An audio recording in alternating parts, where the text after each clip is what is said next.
Good morning, good morning. There's Bookmap. There is the top 8 charts. Most likely, I will be making the switch over to September contracts.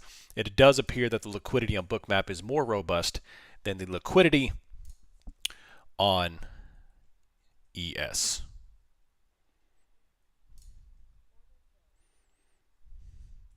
Than on June contract. So, theme of this week here is just playing the major pivots. There's a market open right there. Looking across the market, we've got mostly red. We've got 7 of the 10 X's are red, 3 of them are green. We've got Apple is kind of flat, Nvidia's coming off, and VIX is 1310 after another gap up. We'll see if they roll that back over. Easy peasy lemon squeezy here. Let me get this baby rolling here. What we got? So, what to expect this week? Most likely this week, I'm going to be focusing on the Russell as they are in a pretty sustained downtrend this week. We saw a lot of weak market breadth last week, going into a lot of bullishness from tech. So we saw a lot of exits sell off. We saw a lot of banks sell off. Meanwhile, Nvidia, all the other major tech names were screaming to the upside here, which led to a lot of divergences last week, which makes it a little bit more difficult to trade when ES is either flat or hanging down a little bit and NASDAQ is straight on blasting. So far out of the gate, we have a very small bottom wick up there. We have ES liquidity up to 5,500. NASDAQ is coming up to virtually nothing. But there's a nice little green candle right there off the gate.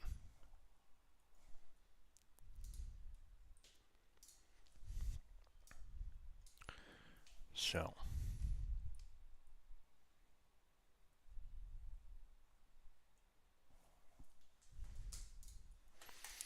uh, 19,970 ES is coming down, so NASDAQ going up, ES is coming off. Check, check. Y'all hear me? Hello.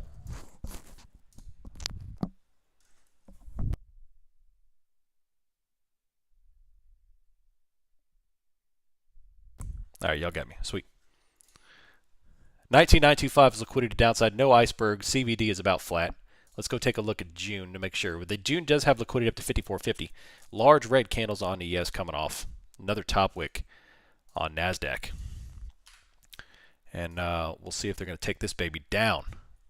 If this top wick closes, we'll look to come down to 670 or so, which is about the overnight low, give or take. And we'll look to play that down if it holds. ES is getting pummeled right now. Large red candles.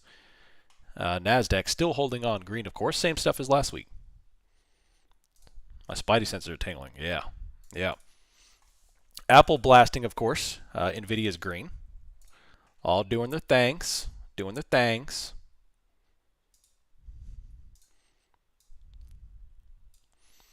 We got 54.26 with a small iceberg there.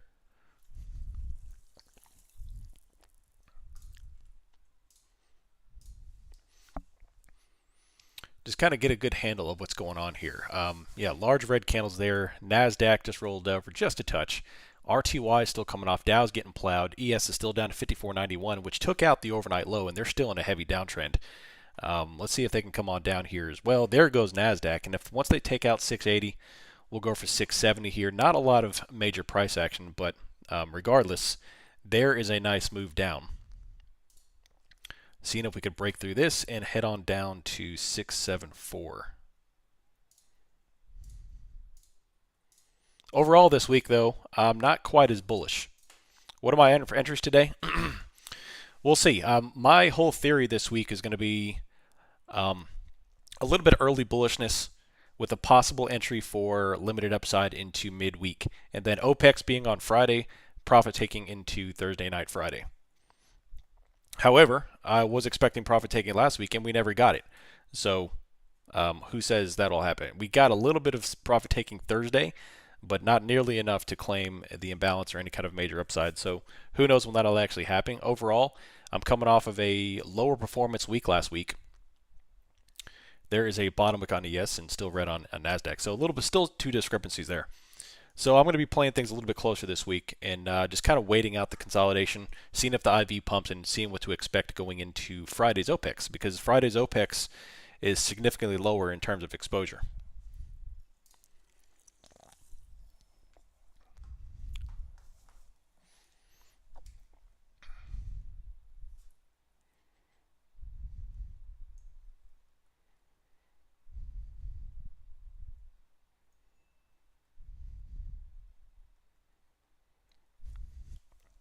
Bottom wick on ES still. Nasdaq is still heading lower there, so they just took out a large red engulfing and dropping.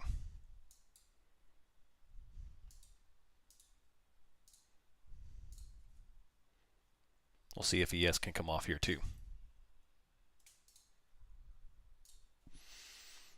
I'm watching the banks as well. If the banks can drop over along with tech, that would be a little profit taking there as well. Getting a heat wave here.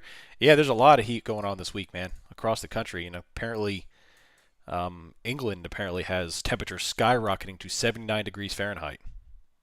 So pray for them. They're going to be in the midst of a major heat wave.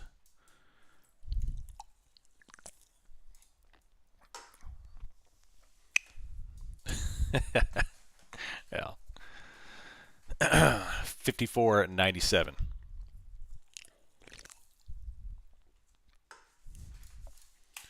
All right, so red candle, bottom wick back up, 5 points. TLT is still coming off the bonds after a very bullish week last week. VIX still not rolling off as well. What we got?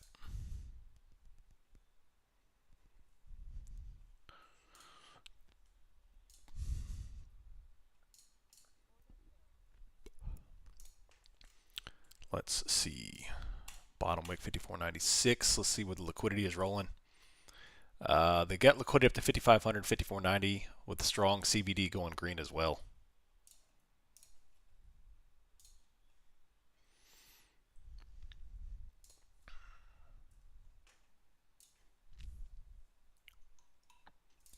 Is it possible to gauge the momentum for the first opening candle? It's possible. I wouldn't go chasing it, but it's possible. Right now, I'm just kind of taking it easy. There's a very weak open, red and green back and forth. Still the same crap as last week though. The divergence on Nasdaq and ES, they're both kind of going the same different ways in the early hours here. So we'll see if they can catch up. What's up, YouTube? 54.97, kind of coming back up just a touch.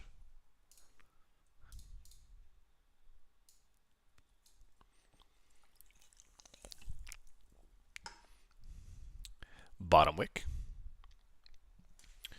That's a nice little VPA bottom wick if it holds.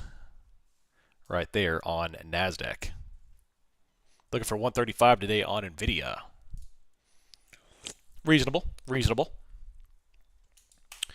We are now sitting right on top of the POC on ES for the 5-minute. 15-minute has a bottom wick with volume, obviously. And then, of course, Friday afternoon was filled with bottom wicks on that slow grind up from 54.62 to 5,500. So a 40-point slow grind up that took all day long. ES it took from 7 o'clock in the morning until the close to slow grind up the entire day. You are reasonable.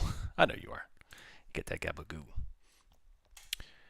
ES still pinned 54.30 since 8:35 in the morning, which is about an hour ago. So we've been pinned here to 54.30.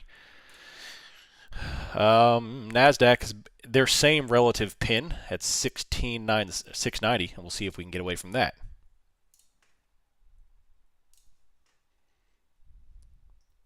This is why I stopped moderating Reddit, because I started cleaning up the Reddit page last week, and I did a lot more deleting, and instantly I start getting a bunch of DMs of all these petulant kids. You've deleted my P&L shot. You're a dictator. I was like, yeah.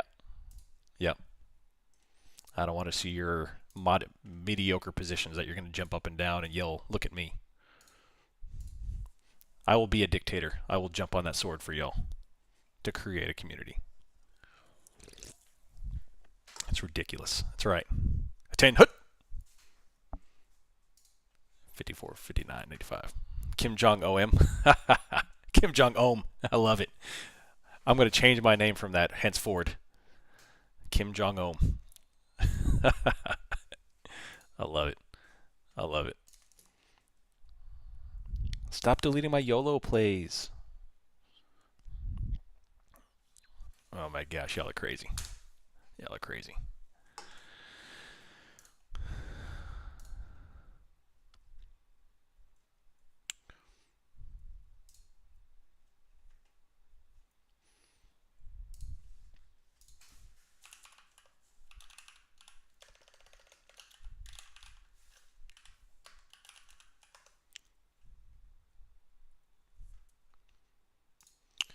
All right. Still not a lot of movement.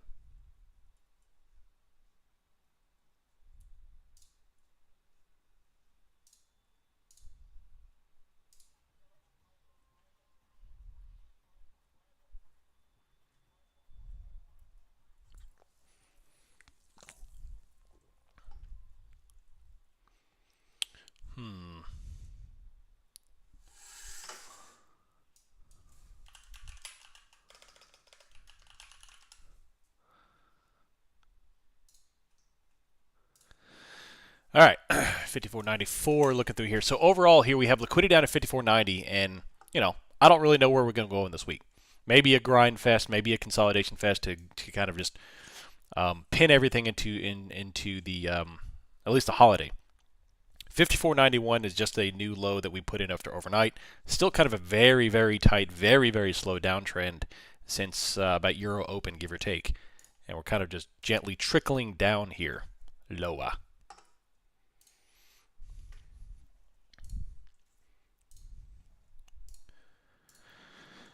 Oh, man. Weak stuff, weak sauce, weak sauce. Liquidity down to 54.90. I'm going to be hopping back and forth between June and September just to make sure I'm gauging liquidity correctly, but most likely I'll be ready to switch over to September here today.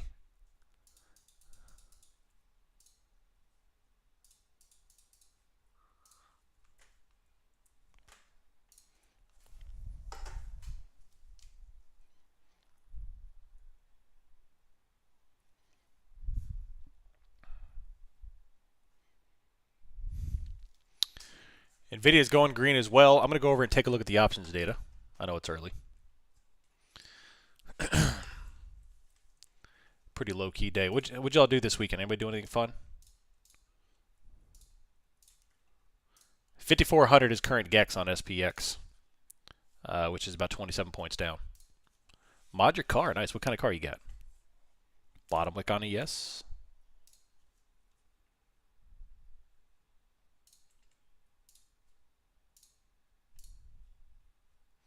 Mowed the lawn. I like it.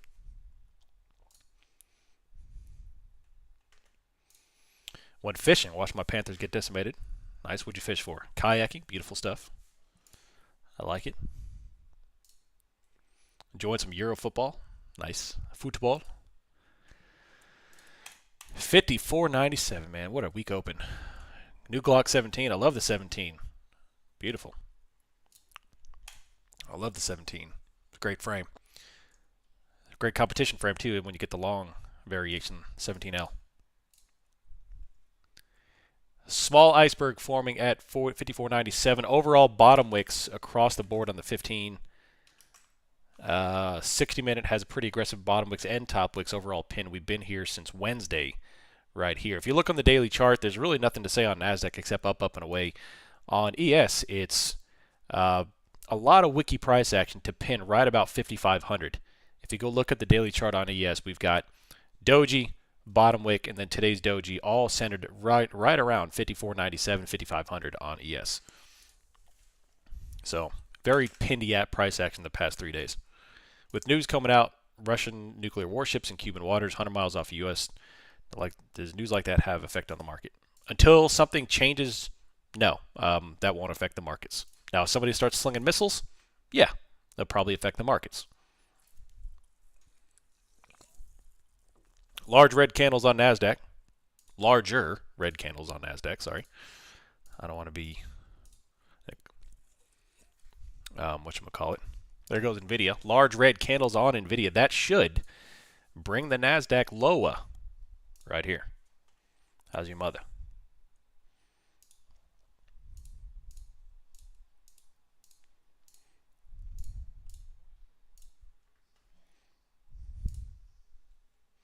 Went for a drive. Man, it worked. Yeah. Oil had good movement overnight. Yeah.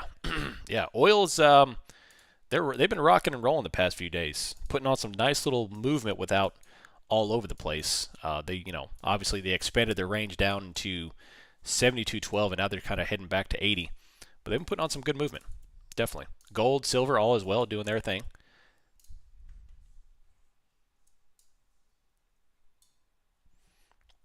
ES 54.95 and dropping just ever so gently. Ever so gently.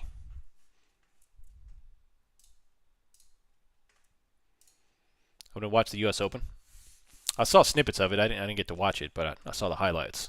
I was glad to see DeChambeau win. I was actually not a big fan of that dude until about a year ago. And I started watching a little bit of his content and realized he's a good, solid dude. I was happy to see him win. And then watch Roy haul Bud out of there, get in his car and haul out. It's like, oh, come on, man. Is there anything you pay attention to specifically when trading the Russell, other than the just the movement, the VPA movement and the levels? Not really. No.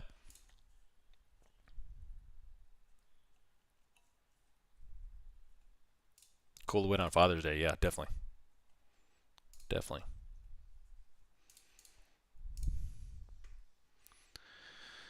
Went for a drive. It means I worked. I like it. I like it. Got to get that money.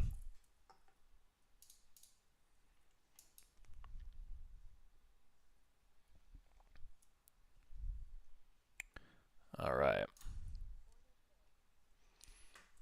We have another iceberg here, sell side, 154. It's small, but it's there. 156 here. ES is still creeping back up, still relatively pinned. But we are putting on bottom wicks. 15-minute bottom wicks. We just started the next 15-minute candle right here. Under 157. Want to be very patient for this action.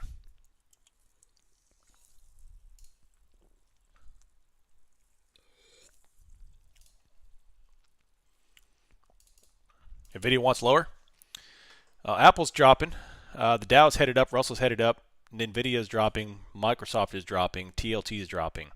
VIX is heading up a little bit, but still there's not a lot of movement here. We're just still kind of pinned. So, obviously nothing's going on. We have this little cat up here, 5507.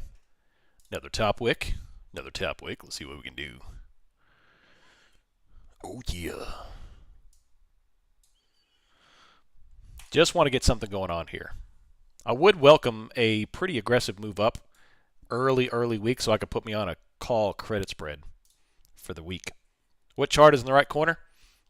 You're looking at Bookmap on the bottom right and the rest of the market on the everything else. So you're looking at 6 names: Apple, NVIDIA, Microsoft, Dow, the VIX, and TLT, which is a 20-year bonds. A little bit of red action there. Nice.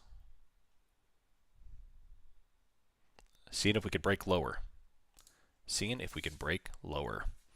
I'm doing the same thing myself. I'm putting on a downside position, see if we can get some movement. I like the big red on NVIDIA.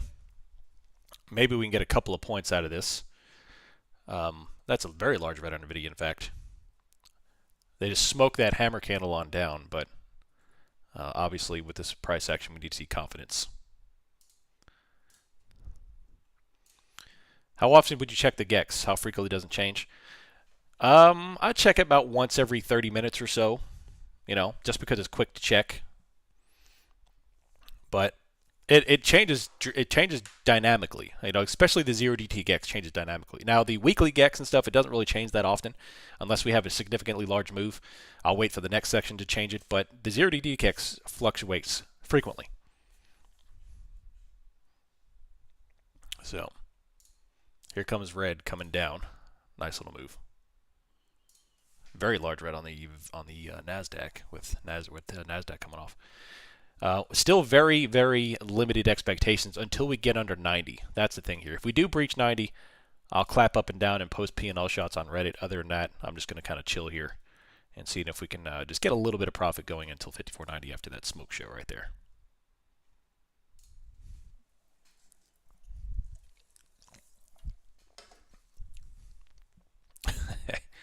Getting a late start. How do you feel about the double doge on ES?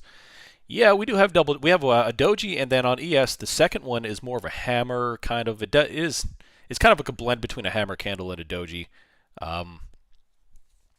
So it's just, to me, it's more of a representation of wiki price action because the buyers keep failing and the sellers keep letting it go. And here we have another red attempt here in the morning time. Again, 54.90 might lead us lower here. So far, this position is not doing too terrible. Now, if I can get under 90, I'll look for 80 there, 10 points at a time here. Very, very limited expectations, though. I'm not, like I said, very careful. There we go. There's a little more red. Premiums are not moving too bad, all things considered. There goes Nasdaq, or NVIDIA, still coming off large red candles.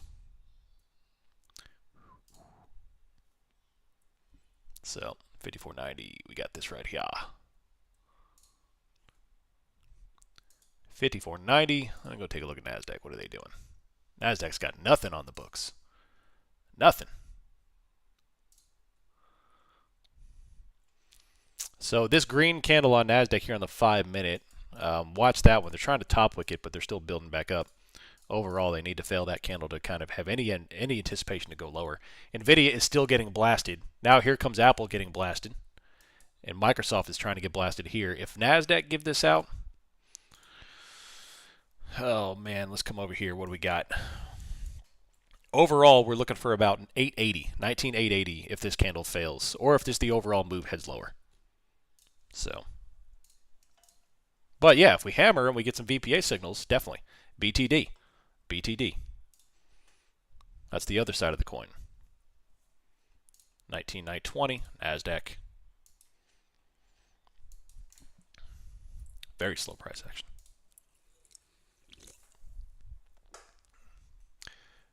$850. There's another sell attempt.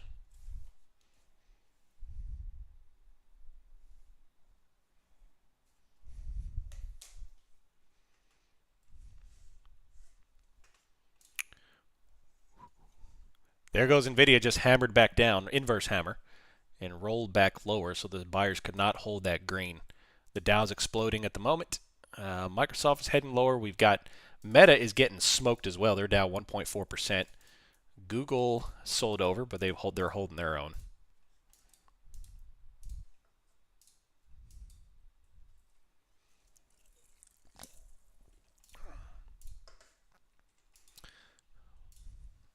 Man, we're in for a long week, aren't we?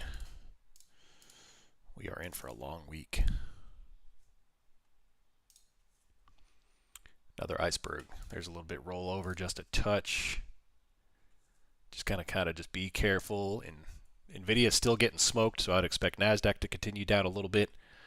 If NVIDIA takes out 130.8, I'll look for them to gun for 129.3. Yeah. Yeah.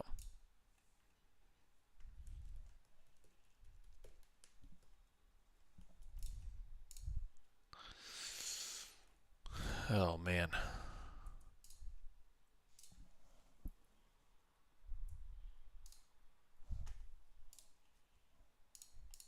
$54.92.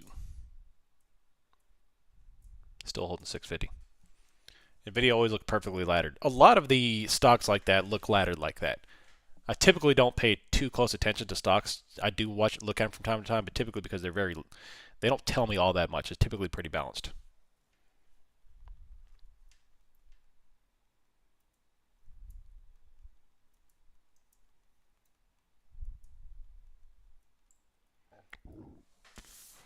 Top wick. Watch out for NVIDIA. They continue to top wick that candle. They're barely holding on. So, but keep an eye on them. Keep an eye on them. 54.91 on ES, another top wick as well. VIX is still heading higher. So I would maintain visual on VIX. And as long as they hold the green, the pressure's on. Typically what we've been seeing the past 2 weeks is gap the VIX, drop the VIX, gap the VIX, drop the VIX over and over and over again. So NASDAQ is buying it back up. 19,920. Trading views lagging. Got about a 19-point bounce on NASDAQ here.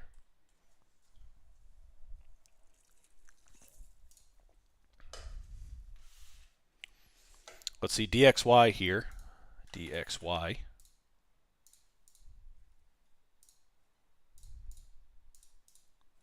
ES is heading down.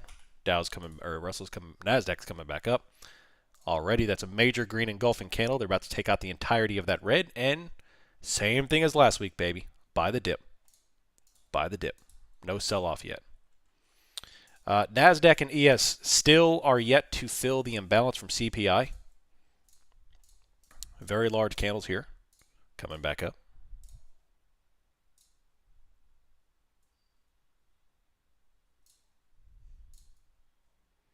Twitter is almost as much trash as everything open. I regret it. Oh, yeah. Yeah. DXY is flat after popping up Friday. Right now, the yields are all up aggressively red, too.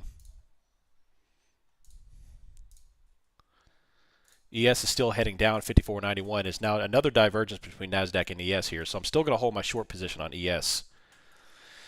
And I'd love to get something going on for NASDAQ here. But like I said, after yesterday, you got to treat NASDAQ like a hot potato.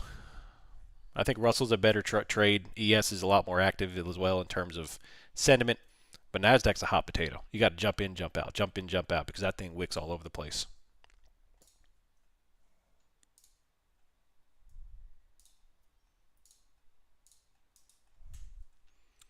$19,919 still dropping back over. ES is still 54.91. They just took out that prior low, but man, still so slow. Still so slow.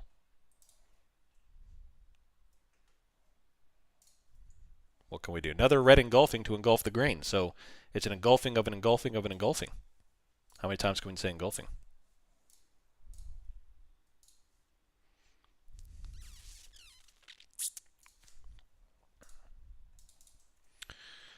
What's Tesla doing today? I want to keep a close eye on Tesla. They're starting to shake and bake outside of their little range here. Tesla's 180.51. They just filled the gap from Wednesday's gap up. NASDAQ, another bottom wick. Surprise, surprise. ES is still staying down. Nothing can kill the NASDAQ. Nothing. ES is 54.92. Still at the bottom of their range. Probably not only the performance since October, I would say the performance in the last 3 months are the most impressive performance by an index I've ever seen. Watching a 20,000 strike index go up thousands of points every day after day after day with no pullback is the most ridiculous thing I've ever seen. It's the most ridiculous thing I've ever seen. And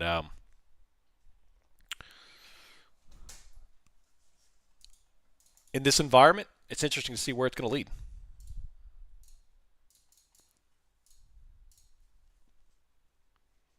Let's see. There's another hammer candle VPA. That should bring NASDAQ back up into the 695, 700 area. ES is still holding its lows.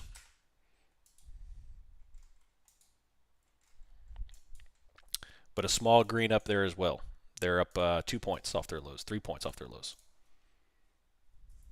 Engulfception. Out of your short. NVIDIA V recovery. Are you surprised? Are you surprised? Apple's still heading lower.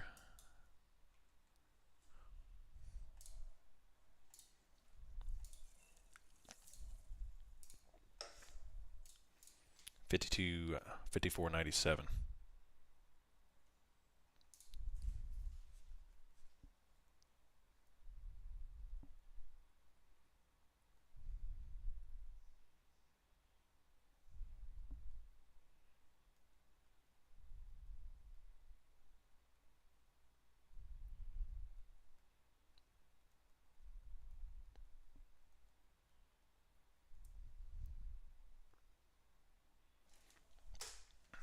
Unreal, yep. NASDAQ just put on a 50-point bounce back up to their POC. Looking at liquidity here. Let's go take a look at the GEX. 5400 is still the main GEX, 5420. SPY has 541. QQQ has 478, which is, let's see, a point and a half down.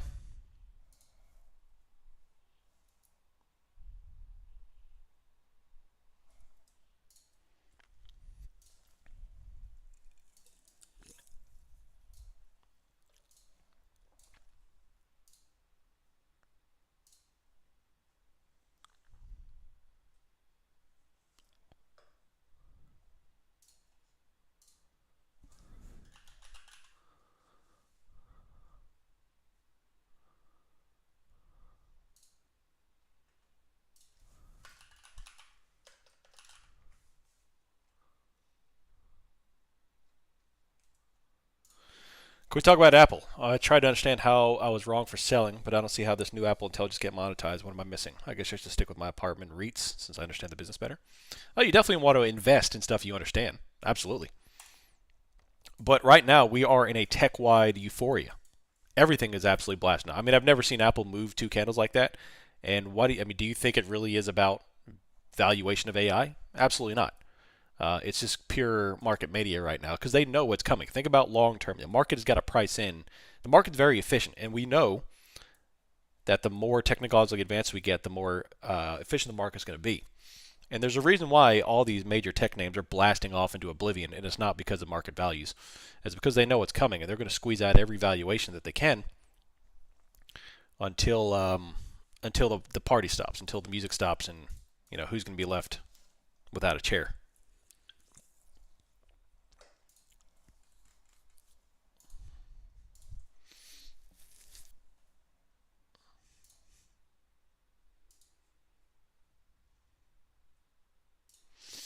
Apple said AI made AI intelligent. Spam for you. Yeah.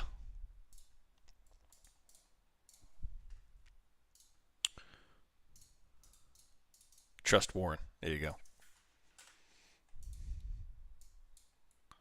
54.93.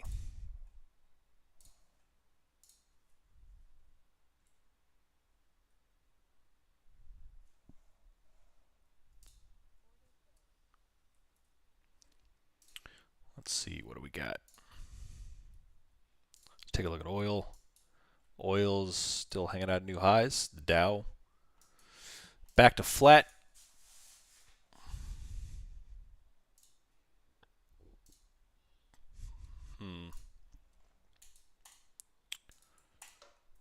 Start looking at premiums here in a second. Premiums are dirt cheap at the moment. Dirt cheap, 17th. We've got, man, $7, $8 premiums.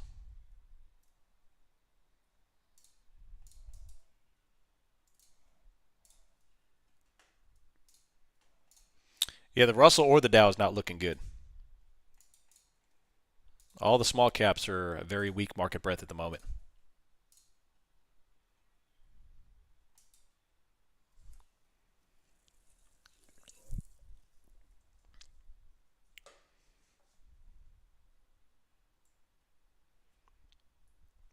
All right, here comes NASDAQ, just a touch red.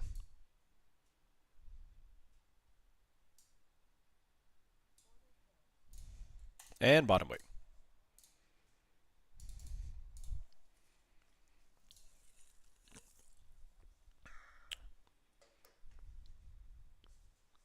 I think it's because AI is overhyped right now, but longer term you'll have companies like Microsoft being more profitable as they fire.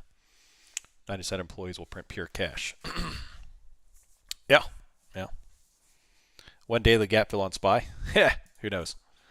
All right, so right now on liquidity, we have a lot more icebergs being filled on ES, which falls in line, and they're adding more down to 54.80. So this is what we kind of saw on Fridays, which is a bunch of icebergs on the tape.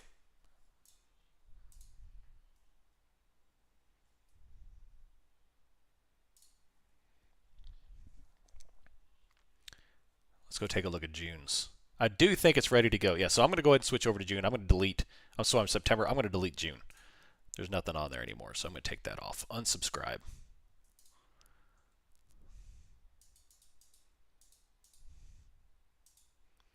And I'm going to unsubscribe that as well.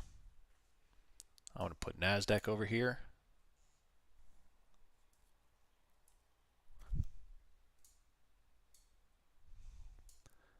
Put ES there.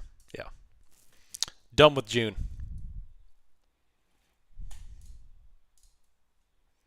ES right back to the POC. We've been on the POC since 8:30 in the morning.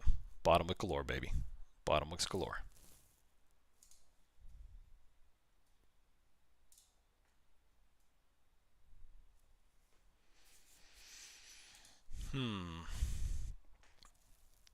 Apple's raging now. Coming up, we have looking around the market. Microsoft just top wicked that big green with very wicky price action. Meta's coming back down. Apple's raging. I ain't got much for you. I know it's pretty boring right now, but it's just literally wick everywhere. Everywhere's wicks. It's about a 50-50 red-green market right now on the X's. Real estate's the worst one getting pounded. And, of course, tech is the best one out there. Surprise, surprise. All of the yields are up. All the short-dated VIX products are aggressively up. The one-day VIX is up 20%. 9-day VIX is up. No, sorry, the 9-day VIX is up 20%. What else? We've got TLT is down aggressively. We've got the yields are all up pretty aggressively, about 2%. ES is right back to POC. That's about all I got.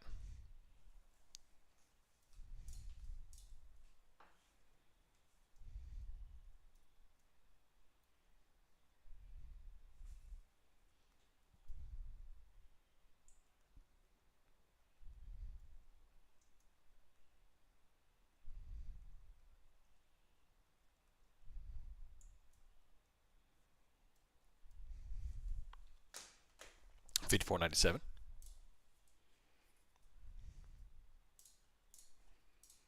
Liquidity down to $54.94. Again, Apple is straight out of the top, new high for Apple.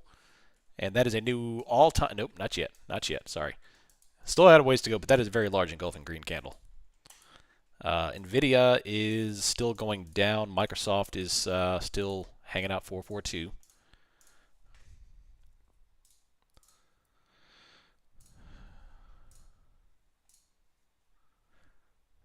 $54.93.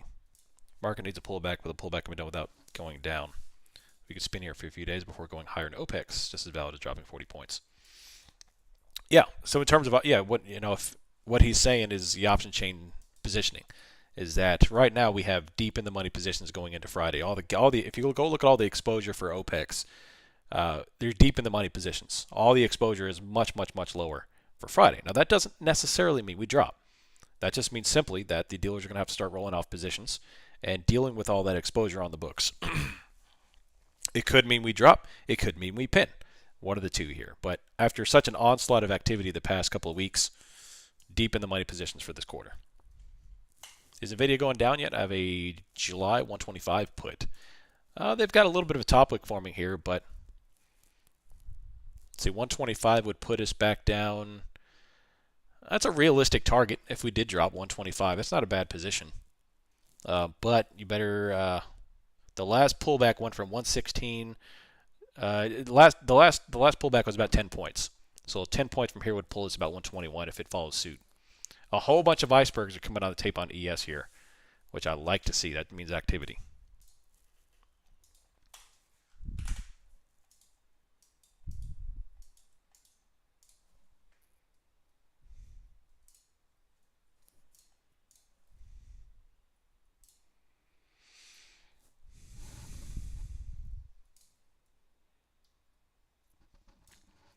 Right here, 54.96. You can bet your butt that buyers aren't going to give up their profits without a fight. Not to say they win. Usually, we do very little. Yeah. As long as these bottom wicks continue, I'm definitely not putting on any kind of long-term short positions. There's just way too many bottom wicks on the 60-minute chart for me to having any good faith in putting on a downside position. So it's either wait for long side opportunities until the end of the week, or just put on some sort of credit spread to contain the price action. But I certainly wouldn't short until we start to have any kind of sweep of support. Right now, they're not even remotely interested in sweeping any kind of major support. It's just up and away. Up and away. And with Opex on deck on Friday, which is really the only main catalyst, we have like the normal stuff this week, like initial jobless claims, all the kind of normal crap, but we have no major catalyst this week at all. We have a short and a holiday week, and we have Opex on Friday. All the exposure for Opex, and I'll go ahead and show you. 21st.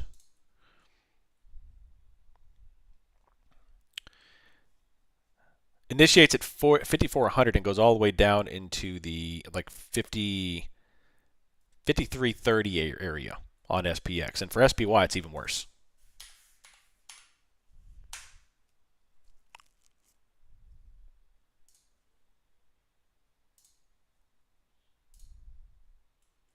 Give me a second. I'll look at the area.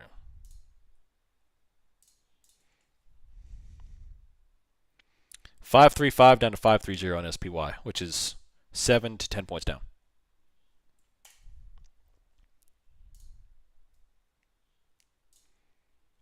Are the icebergs activity or just moving? No, that's activity.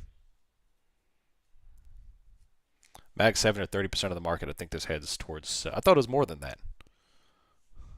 They're definitely making up. I mean, when 93% of the names are down, but the Mag 7 are green and the market still rises, that shows you how strong the Mag 7 or the Mag 7 actually is. And for a minute there, Apple was starting to drop out, but they came back with roaring activity. Man, what a boring open this is. This is terrible. Apple's flying though. 54.94 is the downside liquidity target here.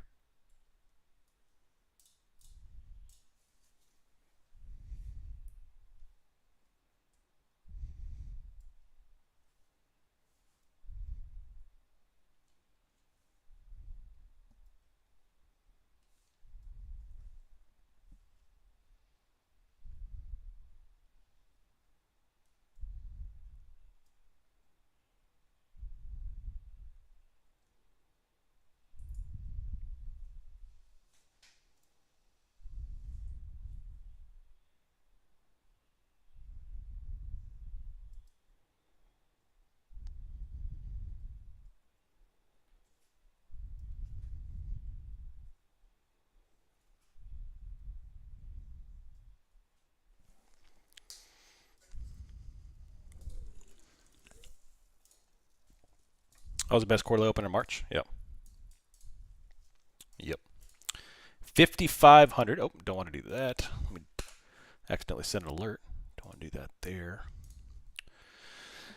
All right, so there is the VIX roll off, which is following the same suit as last week. Pop the VIX, drop the VIX. Overall, also this very similar price action to last week, which is 60-minute bottom wicks, 120-minute bottom wicks, ultimately pinned roughly 5,500.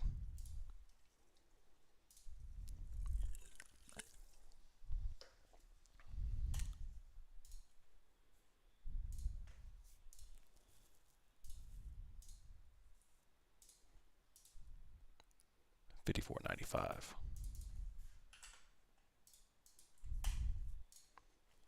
Now it's just a waiting game. It's a waiting game. Is VIX expiration tomorrow then? It's been different a week a couple of times here. Let me go look at the CBOE chart.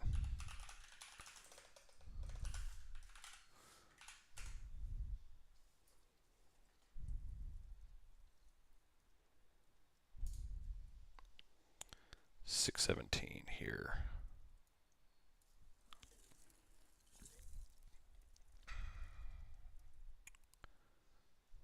Where's it at? Where's it at? Where's it at? There it is.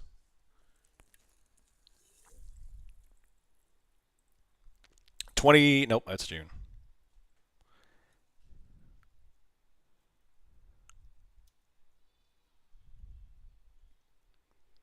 Interesting.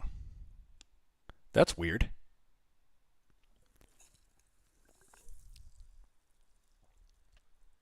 Hold on a second. The 20th. Yeah, last day for VIX expiration is the 20th for June.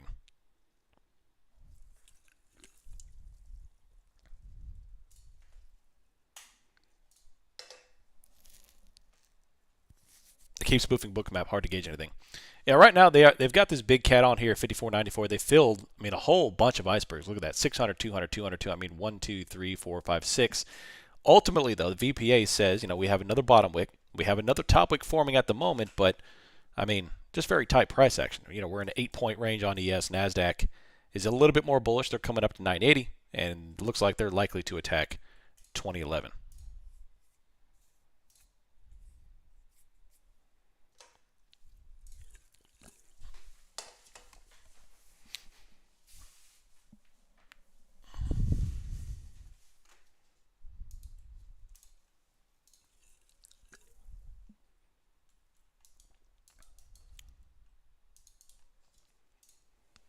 So let's see.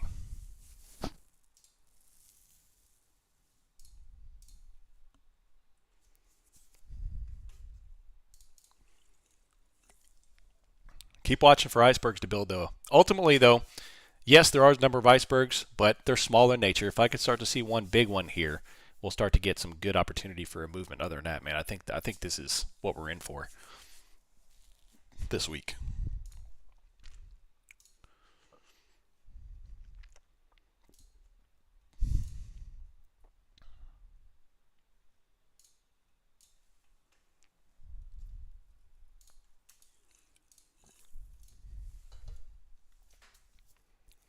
this summer. Yeah.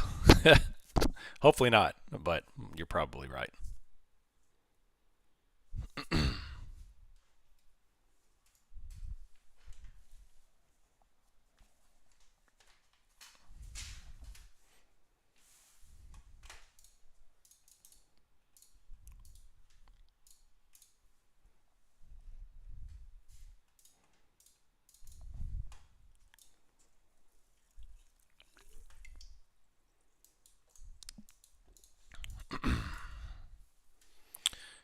This summer coming to their new NVIDIA. Yeah. 19973. 240. What's RTY out here? Ooh, man. 240. So the RTY charts look a little bit more playable. They've got a little bit more, a lot more price action, I should say, and of course the Nasdaq and VS. I think that's where I'm going to park my attention this week, pretty much full time. I think there's a lot more opportunity there. The Dow and the Russell, not necessarily even because they're down, it's because they have their daily ranges are a lot more playable and expandable than this doji crap that we're seeing on the rest of the names. Because it's simply because of the major divergences. The generalized market is so red, but tech is so freaking green. It's causing so many dojis and wicks. I think that's where I'm going to park my my attention this week. Is there RIDI? Do you think we'll be seeing a big enough move prompting us to take a position today? I hope so. I hope so. I do expect to put on a call credit spread this week. And then eventually I'd love to put on basically build multiple positions expiring on Friday. Or maybe even put on a longer dated collection position than a week.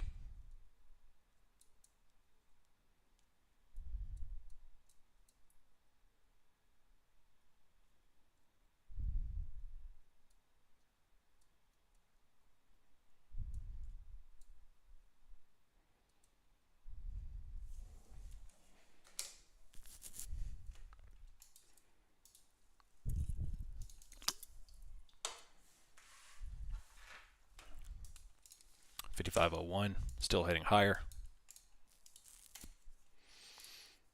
You think it's going to be a big enough move prompted? I already answered that, yeah. Let's see, into 148. Another iceberg on the tape. We'll transact that. Dow's got nothing.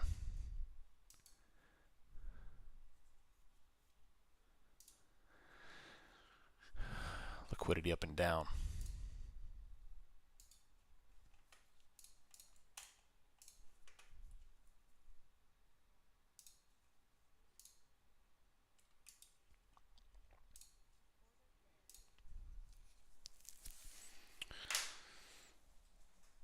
Oh man, I'm going to set some price alerts on the VIX as well, so I can be notified. I want to make sure I'm going to be seeing this if this starts to pull away or at least pull down. I'll set one about 13. If it drops below 13 and starts to fill down to the 1270, 1260, then it's just business as usual. Business as usual. Business as usual.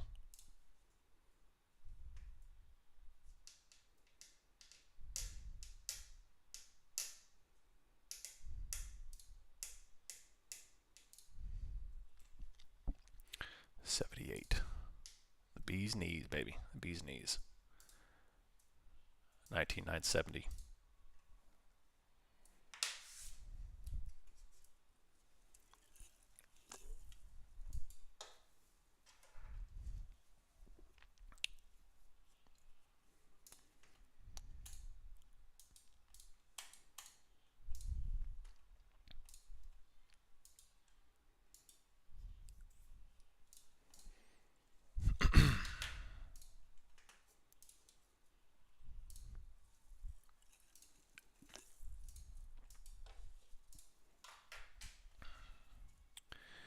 $19,973 still going. We have so far about a 10-point bounce on ES, and we're carving out the morning range. We've been open for about an hour here. We've got about a 12-point range on ES for the morning range here.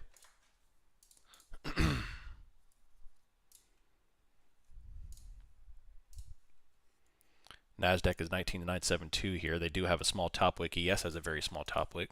NVIDIA is making another attempt for a move lower here. Maybe just a nice little defined range day here, if we're lucky.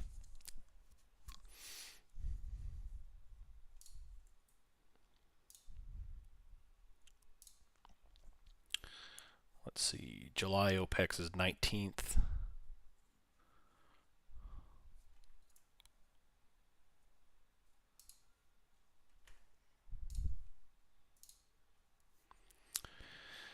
NASDAQ is still holding 970.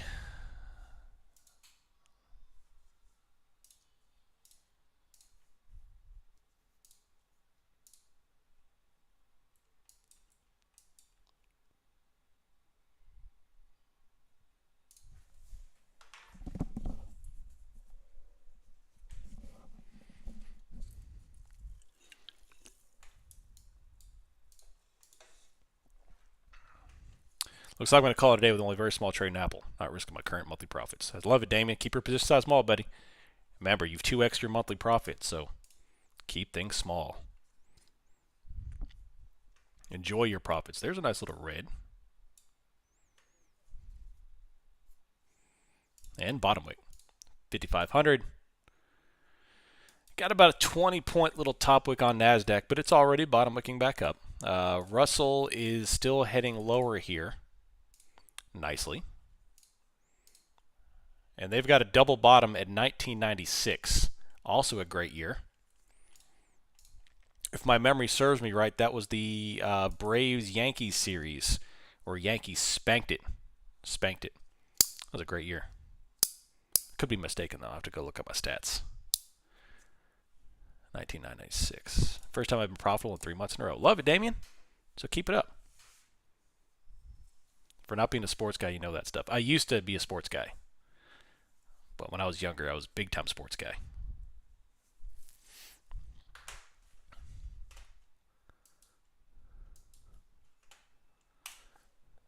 Oh, the fantastic series, too.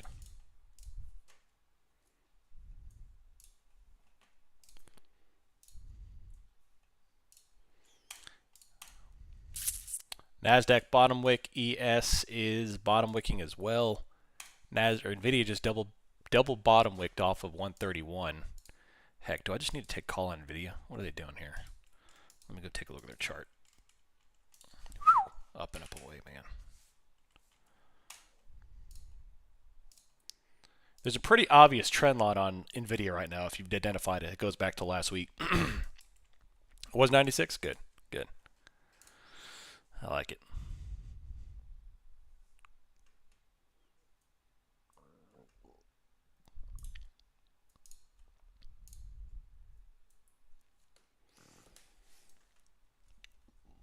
$19,970.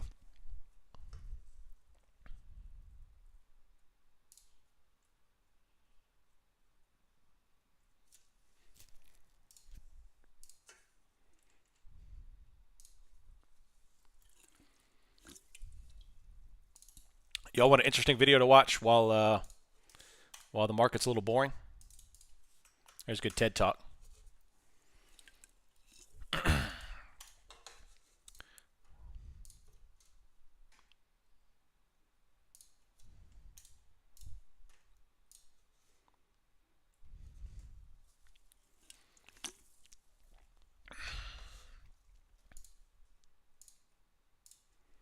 Yeah, Russell's definitely kind of top wicking over here. I like it. Some nice moves.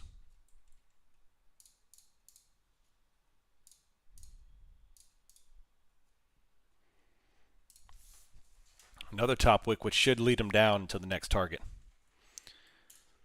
Can you go over your general strategy to protect profits for the day, week, month? Yep. So I'll go ahead and give you my layout for how I start my trading day.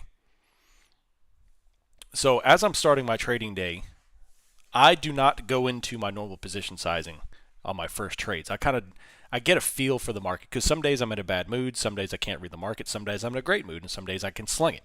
So it really depends, and it's my job. I have to figure out how the trading day is going to go because short-dated option trading or short-dated any kind of trading is very much dependent on how you feel, your Dr. Phil, your Dr. Feelings. Because you've got to be in a good, not necessarily, you got to be in a good mood only, but you've got to be in a good right frame of mind to read the markets. Do you have a bias built in that's killing you? Are you naturally short biased on an upside and vice versa? Are you looking to buy the dip when the market's getting crushed? I have to figure out how I'm looking at the market. So I tiptoe into the market at first. Very light positioning, kind of got a feel for it. Maybe get a decent trade or a decent analysis under my belt. And then once I kind of get the hang of things, get the feel of things, I'll tune things up. I'll tune things up. That's my general strategy. I kind of leg into it. Start the week out light and leg into the week, leg into the day. And then as I get closer to my goal, I start to put fail safes into place. Stops, trailing stops, strategies, thought processes, when we close over this level, that type of thing. And then once I actually do cross my thresholds for goals, day, week, month, I start to pull position sizing way back. I may completely stop trading altogether. If I'm being honest, if I wasn't running the community, I probably would shut down and completely be done outside of any kind of major market moves. But either way, if I do continue to trade, I turn position sizing way back. And that really depends. Maybe I only do one contract, maybe two contracts, depending on, but it's going to be a fraction of what I'm normally trading with because I want to be able to maintain the profits. And the stress relief you can feel when you're trading knowing that you can't give up your profits, it allows you to take trades that are a lot more consistent and confident because you're not freaking out. You can let the market do its thing. You can let the position do its thing based on your analysis. So that's what I recommend. If you hit your goal, pull the position sizing way back, if not be done altogether. Now, if you 2x your goal or 3x your goal, then you need to ask yourself the question, what more do you want? Just like if you hit a 500% banger and you want to go for 1,000%, what more do you want? There's a very great satisfying feeling of closing out positions for profit, and you've got it locked in. There's not a dang thing the market can do to take it from you, from your cold dead hands, So I'm addicted to that feeling. That's the feeling that I love in trading, is when I lock in profits and it's locked in. It can't go anywhere. And I need to do everything I can to protect it. Because what happened in March? March I kept on over trading and I ended up with a red month. So if you want to be a consistent trader, you cannot let that happen often. I mean, it's going to happen to everyone. Everyone's human. Everyone's a trader. But you can't let that happen often. You've got to be able to lock stuff in and shut it down. So that's what I recommend. Pull positions back, lock in profits. If you are going to trade, very, very small, if not altogether. NVIDIA's getting destroyed now, by the way. Huge reds.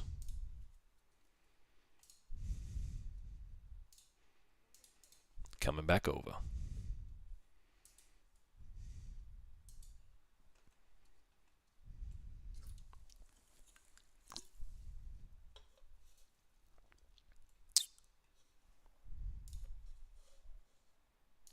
Yes, needs to follow suit.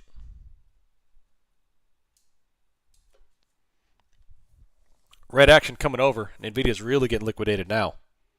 Getting pummeled.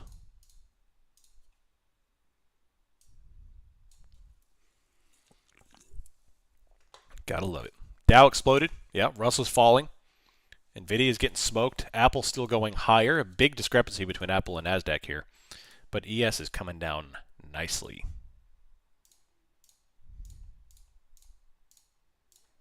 So all those icebergs are proven to play out here on the move down. Now we're coming off hard.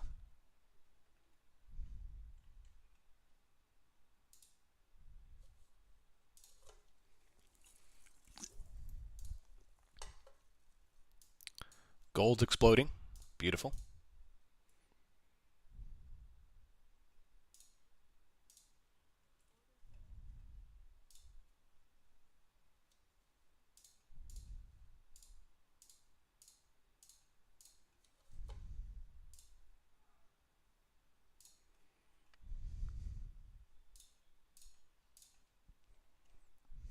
All right.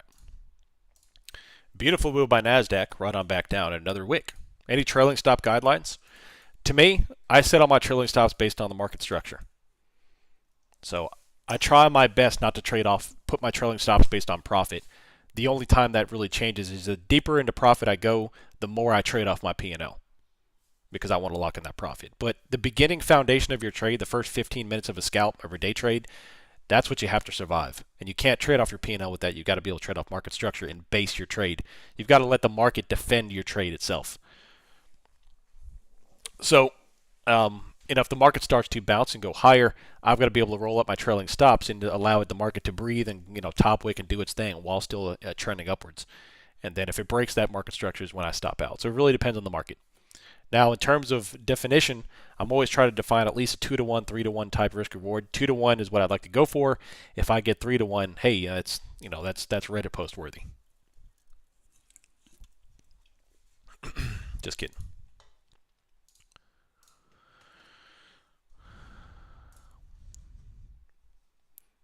Is there a simple way to trail your stops on Ninja Trader? I don't use Ninja Trader personally. I use Quantower, which yes, very well, very good. In 2 days, I will be requesting my first Apex payout, and if they deny me, I will delete everything I have with Apex, which I'm sure they will deny me, but we'll see.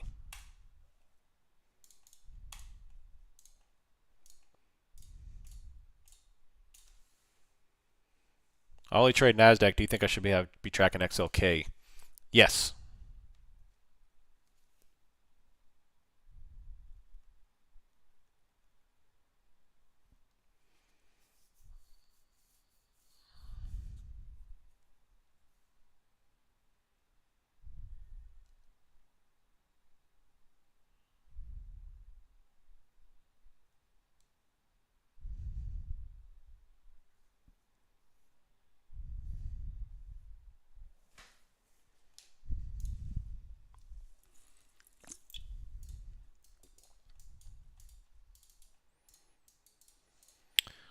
I'm fine with the start of the trade, but I think I have mines to close once I get in profits.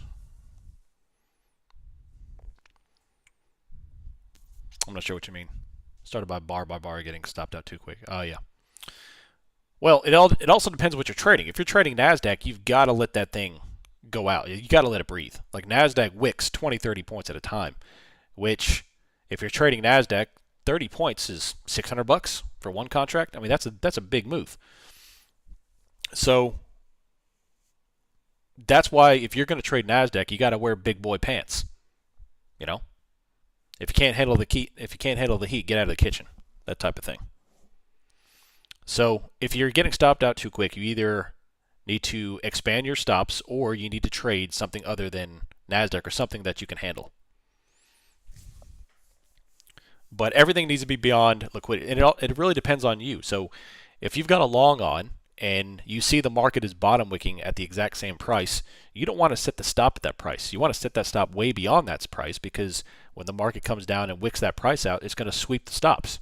Because people have identified that the market is bouncing, let's say at 19,000. So if you set your stop at 19,000 the third time, it's going to sweep 19,000 and stop everybody out. So you need to put your stop at like 18,970, something like that. Where if the market sweeps, it's not going to get you out.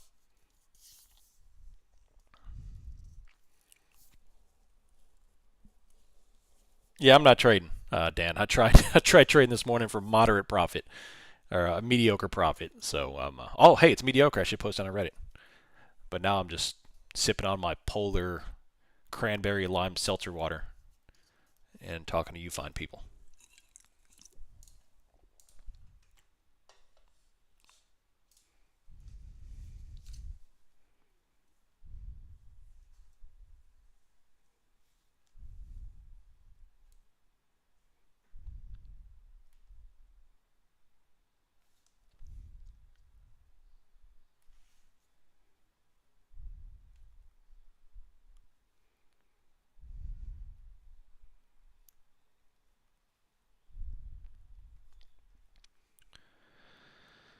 All right, I'm going to mute. I'll be right back.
All right, I'm back. So my 13 VIX alert just went off, so it's still dropping. So business as usual.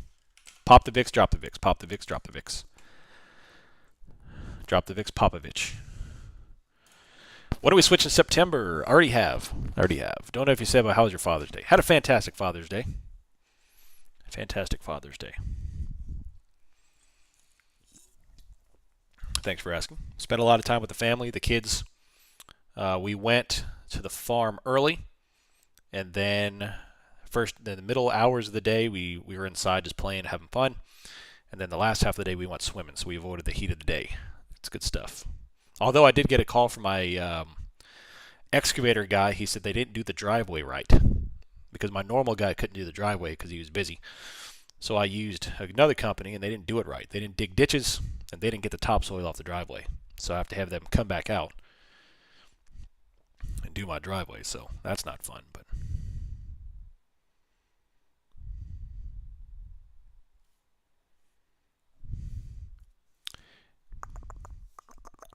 a university professor and previous investment banker says gold will hit $27,000 an ounce. I mean, like, when's the time frame? Like 50 years from now, I could believe it. Tomorrow? Buy gold, baby. Seltzer water's where it's at for sure. Soda type drink. Yeah, me too.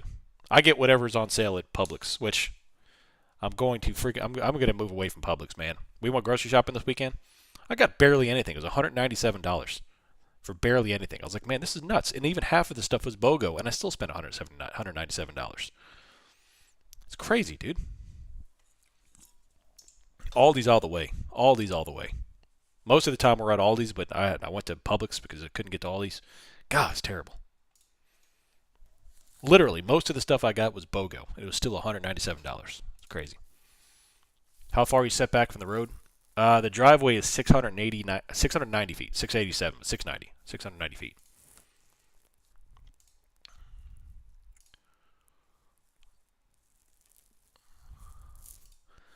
I love Publix, but yeah, it's crazy expensive.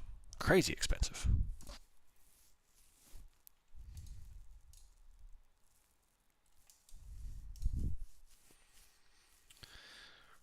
Good morning. Watched many of your videos this past weekend. Nice, Tony. I really got into your level trading video. There's a specific time frame you choose levels. It really depends on the time frame you're trading, Tony. So I provide my members two different sets of levels. I provide some for the scalpers, the daily levels that change every day, and every week I provide the macro levels that you could trade off of on the weekly basis.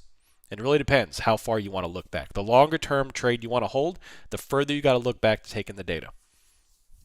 If you want to just trade some scalping for today, then go over overnight in the prior session, and you should be good to go. Good question. You don't buy from the local Eskimo sled? I do. I do.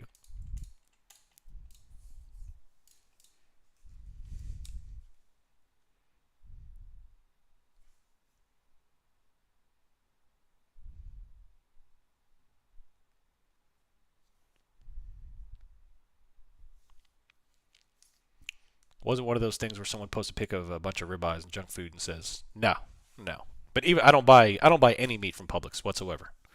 Even if I do go to Publix, I will not buy meat from Publix. It's triple the cost of anywhere else. All right, Nasdaq is still putting on a red. ES is 5,500. And just pin there for 30 minutes now. 30 minutes.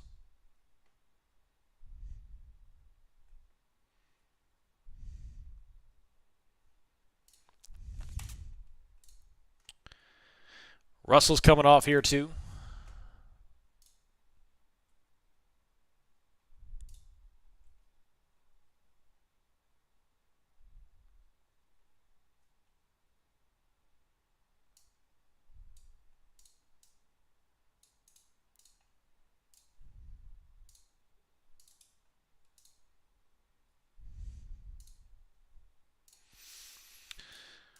Oh man, what a snoozer of a day this is. All right, I'm going to go look at Friday premiums. Let's go look at Friday premiums. How far can I get out? 54.30. I think I'm getting one of those optical migraines where it doesn't hurt, but your vision turns into a kaleidoscope.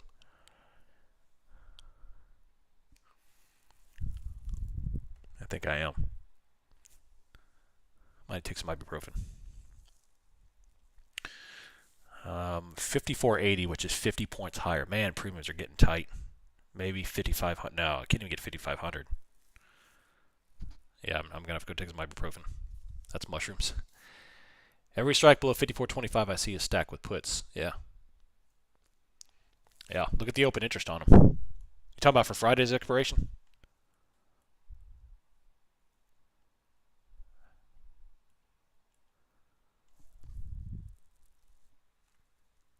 Today and Friday. Any major news this week? No. We have Opex on Friday, but that's it. That's the big stuff.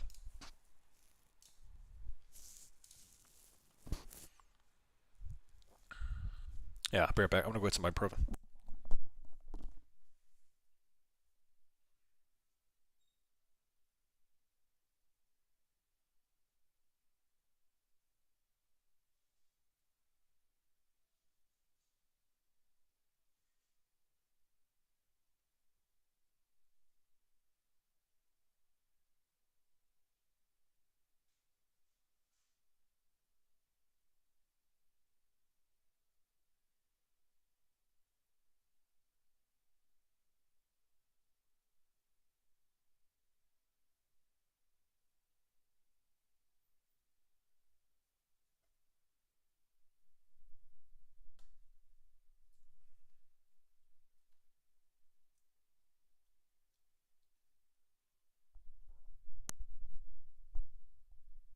All right, I'm back. All right, I'm back. Sorry about that. All right, give me a second. I'm going to have to side eye the screen here. I can't even see this thing. 5425 to 5200.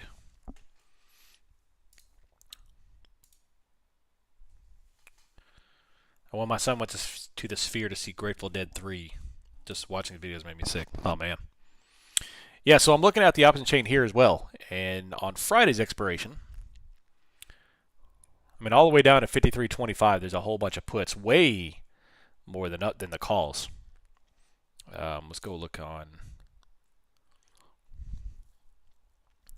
today. Biggest expiration 53.45 for today.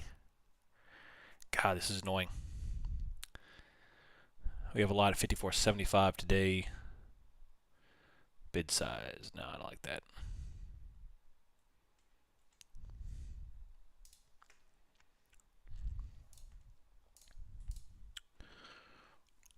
With all the excitement on setup on weekly plays on Tesla and Nvidia, went back to check my position on SPY and missed nothing. Yep, missed nothing.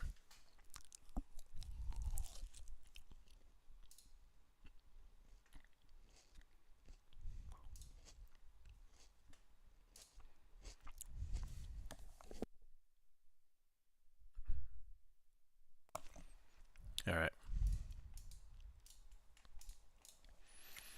I went about 6 years with having debilitating migraines, like pain migraines. It started in I never had them before. I've never even had headaches before, like nothing. And then 2014, I had a complete rupture of my distal bicep tendon, which was god awful, by the way.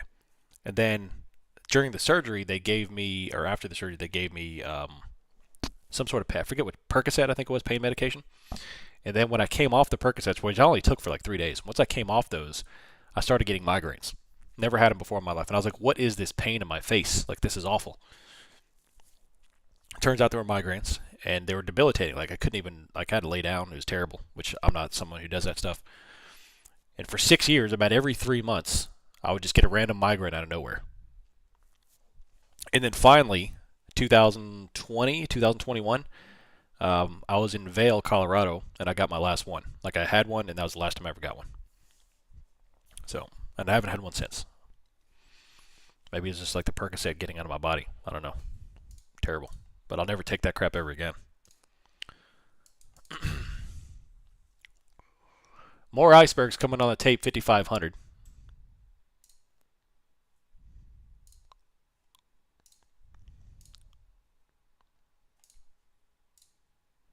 Although I still get these stupid things every now and then, these visual ones.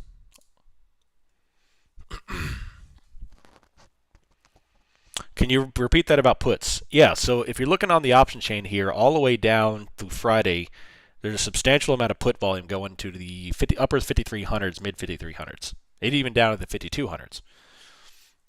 Now, if you look on the SPY exposure for Friday, there was a substantial amount of puts, or GEX, I should say, at 530 and 535 in SPY, which is between 7 to 10 points down. When we see a large number of puts expiring out of the money, would that indicate a possible move up of the dealers will be buying their hedges for those puts? Or am I backwards in thinking? Well, when you're talking about dealers, you need to talk about selling positions for the most part. Dealers aren't sitting there scalping zeros like we do. They use zeros for hedging, dynamic hedging, yes, but they're not sitting there scalping like we do. So you have to think about the collective market is going to be short positions as they're providing the market for the rest of the market. So in puts, as long as there are strikes, as long as the price is above exposure for puts, then you could expect that those positions are going to be fine.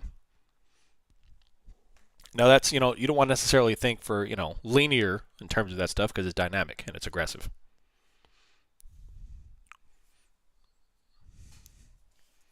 But like right now, for example, you could assume that there's a lot of calls underwater for the Friday exposure, Friday Opex. So it's theoretically possible we could see a decent red move Thursday into Friday to roll off call premiums to get them back to flat, to get those deltas back to neutral. When we see the LAR, I already answered that. Man, I can't even see. It seems like a lot easier to trade big names like Tesla and Nvidia compared to SPY. Finally executed a few good trades last 2 sessions. Nice. I'm done chasing 100% profit. Good. Much easier taking 20% over and over weeklies. Also screen higher for shorter. Nice. So if you go back and look, the post that made this community famous, the 91% profit strategy I did with SPY. I was only trading SPY options, and I would lock in 20 to 30% on 0 DTEs to 1 DTEs. Ah, crap. Sorry, I was talking with it muted. Sorry. So if you go back and look, Edward, I just read that post. When you go back and look to the post that made the community famous, the 91% strategy, I was trading SPY options and I was trading zeros and 1 DTEs most of the time, and I was locking in. Oh, we got another. Nice. I got 3 requests to show the house. Sweet. I got text messages. So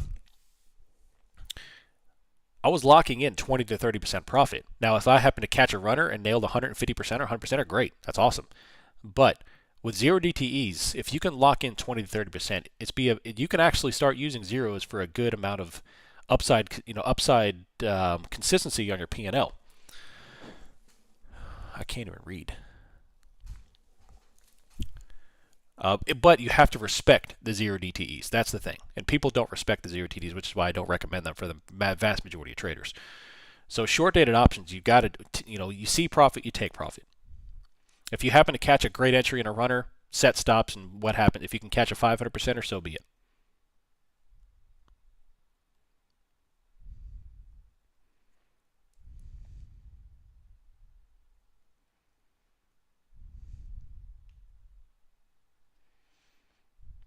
Every time I hit the daily go, I logged off, but I'm addicted to watching TradingView. Is that a dangerous habit? Yep. You know the people that post on Twitter, I can't wait till Monday. I'm a trader, so I hate the weekends now. Those people have not been trading long enough. I relish my days off. I relish when the market is closed. Like, I can't wait for Wednesday because the market's closed. I can't wait. So, for me, the day I can't, those people haven't been in the grind long enough. They haven't been grinding it out. So for me, I love, if I can lock in my profit and then get as far away from the computer as possible. Like, if I could find a way to, like, sledgehammer my computer and then it comes back alive the next day, I would do it. So if I can lock in profit and be done for the day, I just have a free day off. I have a free day off. Great. I just paid for my day off. I don't like being addicted to the computer. I don't like having handcuffed to the computer.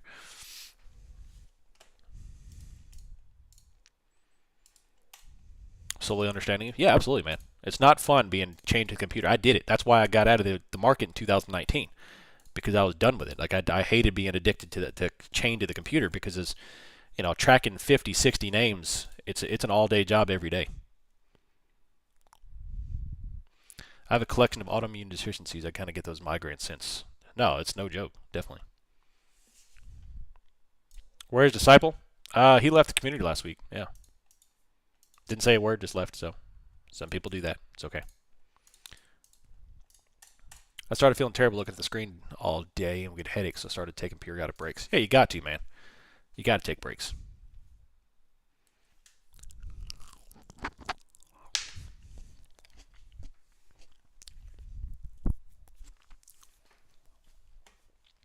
Man, what a boring day this is. Nvidia's got some nice downside. Tesla's upside. He got bullied at the server, basically. He got bullied? How did he get bullied?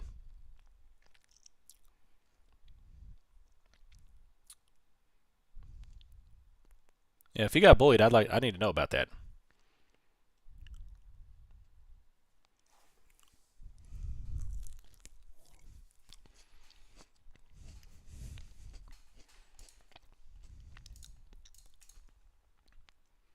$55.02.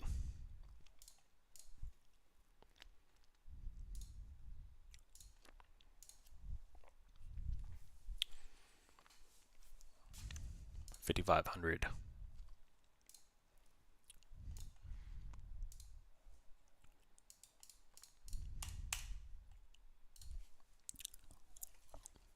People didn't like his volunteer. Well, yeah, I mean, I don't like it either. I mean, I respectfully disagree with pretty much everything he typed, but I mean, I never bullied him. I hope he don't think I bullied him. I always try to keep it respectful, but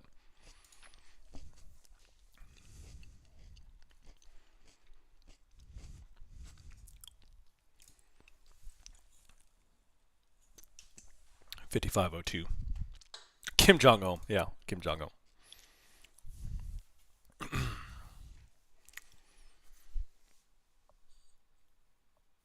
I think he was a little sensitive of displeasure at the constant sharing. Yeah, that I feel it, man. I don't blame him. I don't blame him. I don't blame him at all.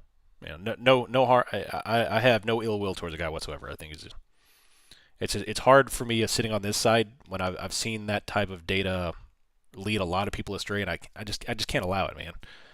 And I try to keep it respectful, but I hate that he feels bullied. I never intended to bully him. I just you know it's part of it, man.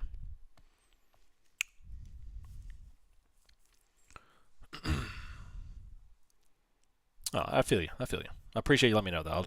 I'll see if I can reach out to him. I don't want to feel bullied.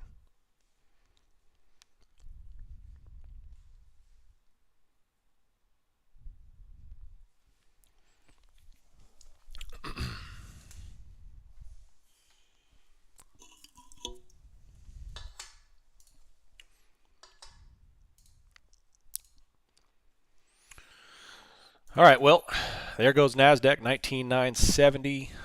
Nvidia still 130.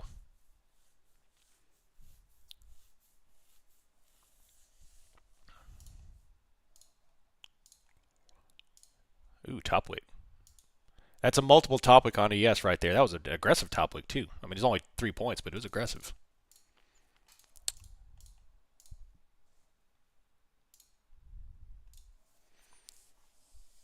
This needs to remain a respectable channel. Absolutely. Yeah, I have been flat. It didn't. Yeah, yeah. Very boring price action. ES is just what, in a 3 point, 4 point range here. So I mean, I've been watching RTY, but even they've been at the bottom of their range. So um, I'm watching RTY closely here, but everything else is just flat, very flat. I think what I will end up doing is putting on a call credit spread sometime today or tomorrow. This absolutely needs a remain respectful channel, absolutely. And I want people to be able to disagree with each other. And I was always careful with how I handle that situation. So I hope, like I said, I legitimately hope that he don't think I bullied him. So I'll reach out to him. If that's on me if he feels bullied. So.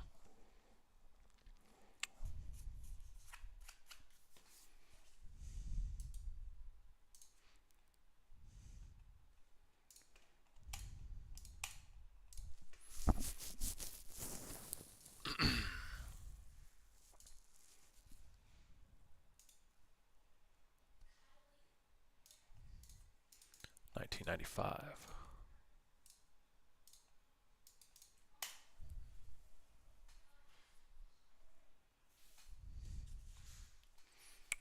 Would you mind explaining the Opex on Friday that you believe will be bearish? I don't understand how that factors in. I don't necessarily think it'll be bearish. I think it'll be either pinning or bearish into Thursday. Now, that doesn't mean bearish from now until then. That just means Thursday into Friday, there's a good chance we could see either selling or pinning action going into Friday's action. That's what I think. And the reason being is because right now, when the market, you have to think about who's providing the market right now. The market right now is providing calls to the market who is in a very call demand market. Everyone is trying to buy up calls and the market goes higher and higher and higher. And as of course, as the institutions begin to roll over on the retail market. So with all these positions in the money, and you know that the dealers are hedging for those. So it's not like they're getting smoked on short calls. They're doing they've got dynamic hedges. They're doing just fine. They're within their tolerances. So now when they know it's time to start closing out those positions. So what happens is that they've got short calls and they're going to be buying SPY, ES, whatever the long position is, to the upside to hedge their deltas back to neutral or even positive. And then when the market begins to top out, they start to close out their hedges and now leaving over short exposure. And now they need to start bringing the market down to roll those premiums. So you're deep in the money on short calls. They need to start, they've already hedged, now they just need to start bringing the market down to roll off the premiums on the short calls. Now, there's a lot more going on behind the scenes that we can't even possibly understand or know what they're doing. It's just assumptions based on the data that we've got. So going into Opex, which is the expiration of all these premiums on Friday, they want to start dropping the market into Friday to start reducing all those premiums back off, roll the calls over, and collect. Try to expire them worthless. That's why you hear the phrase that the market likes to screw over everybody. Well, that's because the options chain is such a big player in this. They're a derivative of the stocks that they want to screw over the puts and the calls. In the past 3 weeks, they've been screwing over the puts. And then Friday, in my opinion, they're going to start to try to screw over the calls and pin this thing into some sort of exposure on Friday.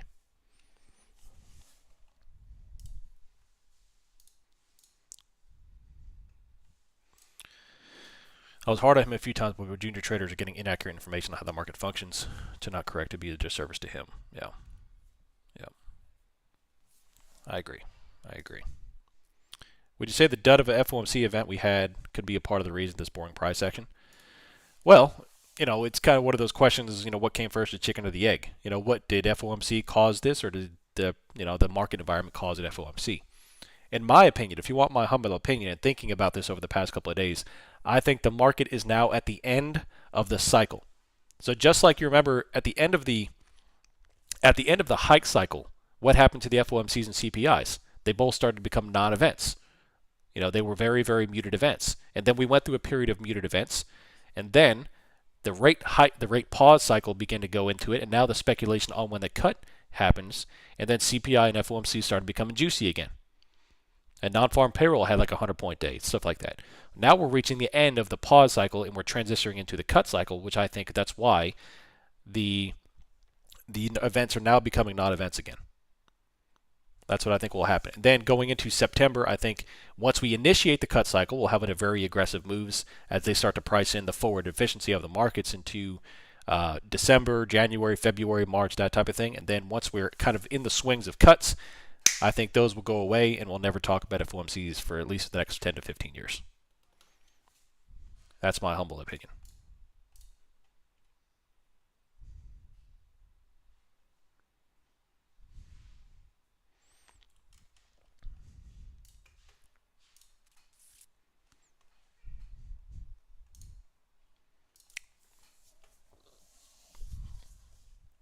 Bullish day. So far, it's bottom wick galore. 60-minute bottom wicks, 15-minute bottom wicks.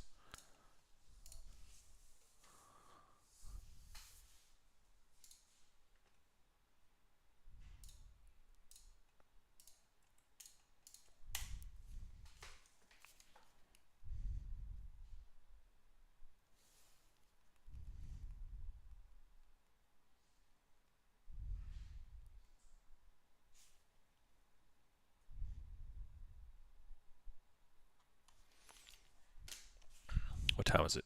11 o'clock.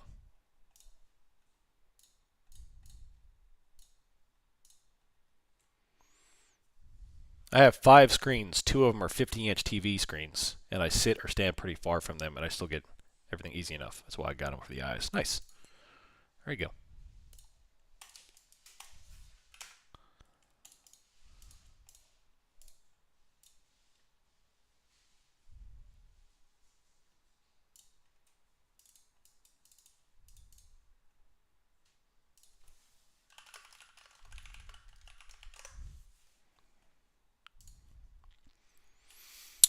So obviously, as well, with Wednesday's markets being closed, we won't have the bookmap stream that's normally scheduled for Wednesday.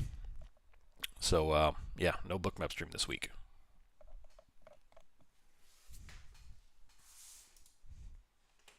I sold 542 dailies for 40% just now. I'll take it, but I have the guilt of selling. Nice. Does that make sense, Matt? With the Opex data? VIX is now rolling off aggressively after my 13 notification went off. So they're doing the same thing. Pop the VIX, drop the VIX. Pop, lock, and drop it. They need to change the name to the Missy Elliott.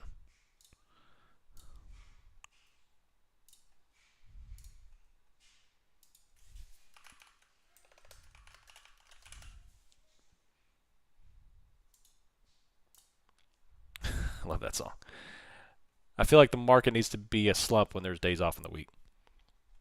That's not what happened last time. Usually I don't even touch my brokerage on off days, but last time, I see y'all talking. I'm like, what is going on? I look at the market, 130 point.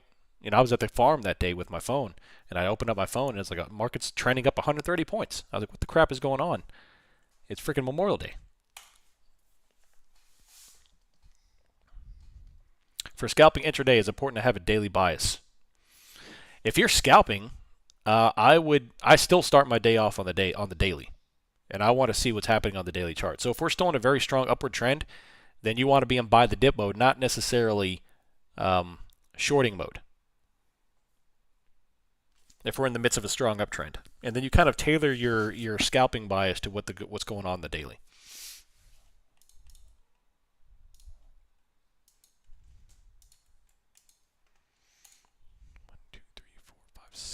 6 green days in a row here. You're welcome. Market is up 1,400 points. Nasdaq's up 1,400 points without a pullback. This is 2 weeks in a row with no pullback on Nasdaq. ES is a little bit less bullish.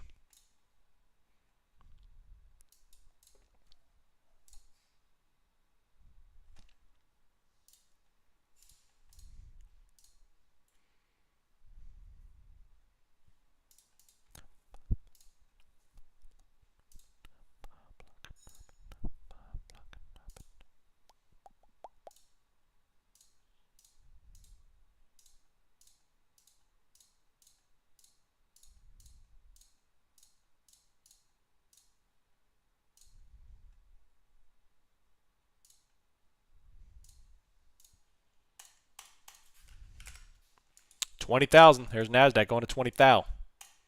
55.10. Took all morning to get up 10 points. Here we go. That's a 100-point move on Nasdaq from top to bottom. We are squeezing once again. Let's see. Apple is squeezing again and up another 2%. Dow is going crazy, dude. Rocket ships. Lull you to sleep and then rocket your face off. Man, look at that candle on Apple. Wow. Amazon is starting to bounce. Meta's going up here. Meta recovered. Google doing its thing. Wow, look at that.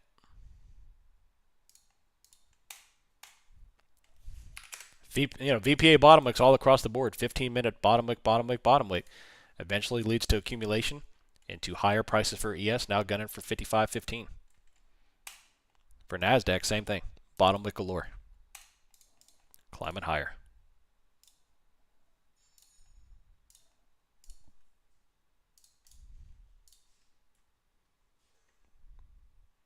Kim Jong-un.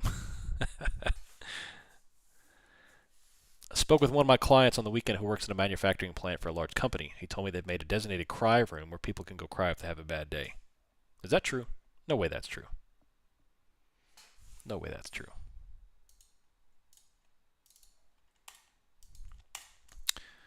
Military is no different. So.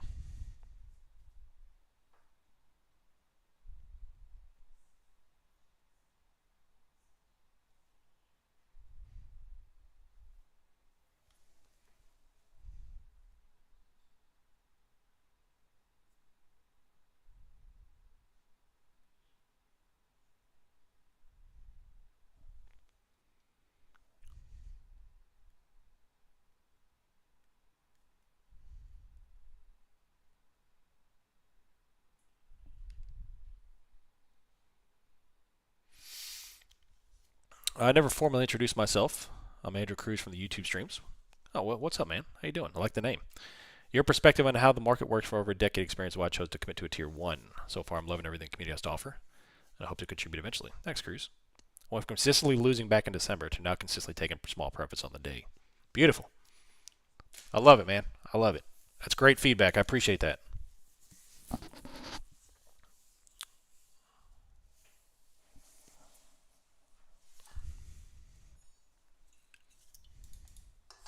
Appreciate that, and welcome to the community. Yeah, definitely always reach out if you have questions, concerns. But simpler the better, baby. Always apply simpler the better. See profits, take profits, and VPA setups, baby. They just buy NASDAQ and be happy, apparently.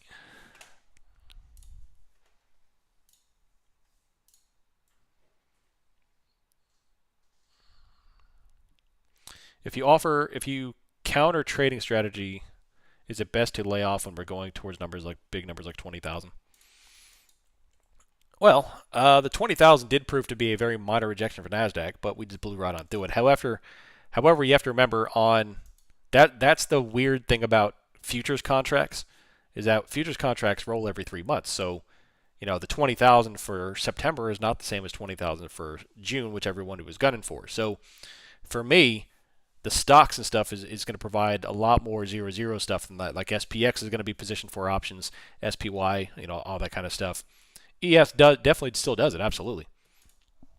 But, right now we just blew right on through 20,000 like it wasn't even there, where typically that you would think would be a very large pivot point. And we still could reject this after a little 10-point sweep.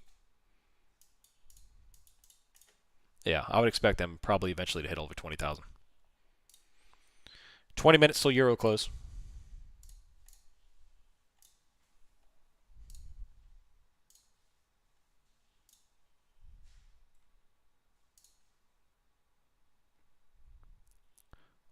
Was that 548?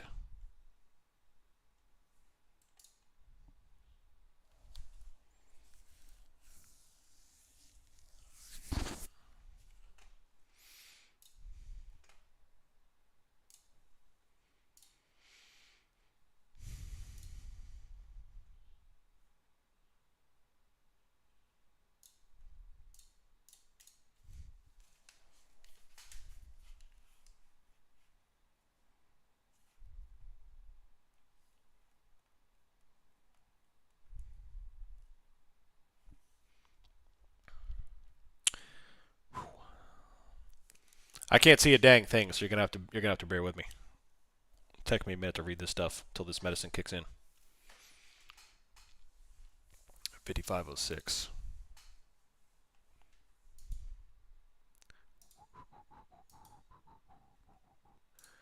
Yeah. Luckily, this never happened while I was flying. That would not be fun. Come in for landing, all of a sudden can't see.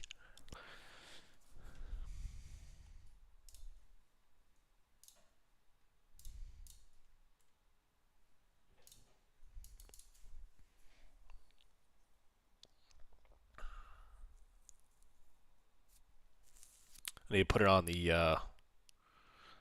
the voice talk like Stephen Hawking.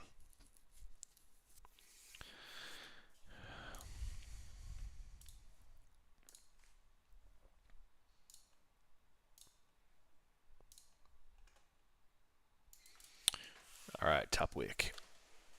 Do I fly for fun? I do fly for fun. However, I fly for the military as well. September contracts is now 20,000. Yeah. Thanks, Trader J. Appreciate it. Need to go give the eyes a rest. Yeah, we'll soon. I'll get the euro open here and we'll call it.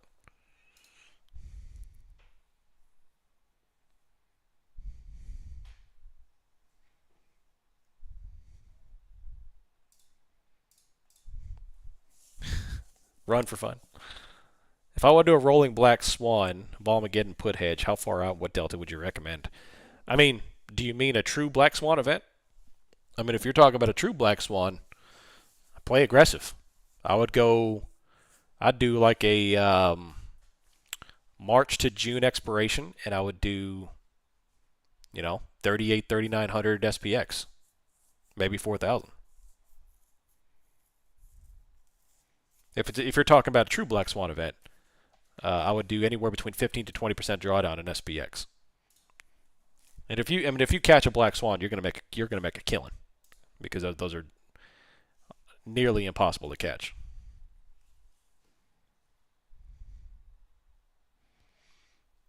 So since you're here every morning, when do you usually fly? Right now, I am on guard status duty, so weekends. On weekends.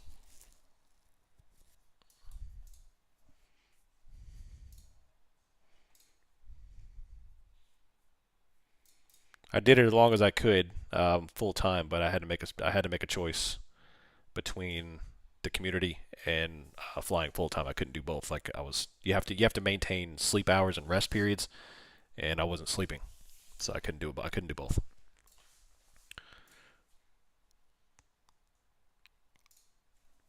Been out of the stream today because I had to help my wife with something. That's always important. But I'm back and making the money. I like it. Well done, buddy. That's a plan. It'll come out of nowhere. No real way to catch. I mean, if I'll tell you this, obviously I'm definitely not going to say that we can catch a black swan event, but if there were to be a black swan event, it would seem it would be in the next 12 to 15 months with all the conditions. We've got any number of things can cause one, but who knows?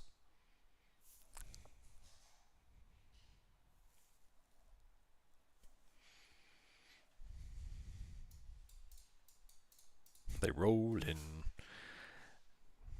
Do you see where they're looking to include women in the draft? Yep, I did see that. Tell you what, they want to bring my daughter to war. They're gonna have to kill me for it.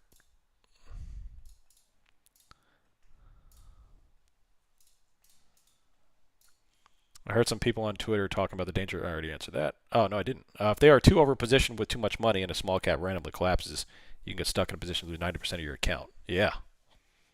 Yeah, black swans inherently are very quick and very aggressive out of nowhere. Go back and look at 1987. All right, now we are skyrocketing. Trend up day here, hard. 55.12, that's 22 points on ES.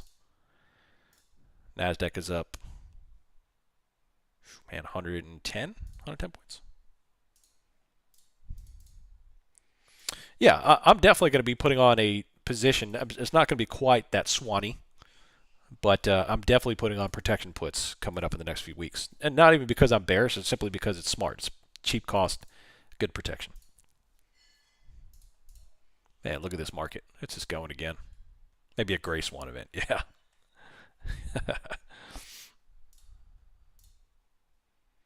Have I ever used the strat? I tiptoed into the strat, yeah. I wouldn't say I've used it, but I've tiptoed into it. I know, like, very basic. I know much about it as a strat as somebody learning Spanish knows how to count to 10. Like, very basic.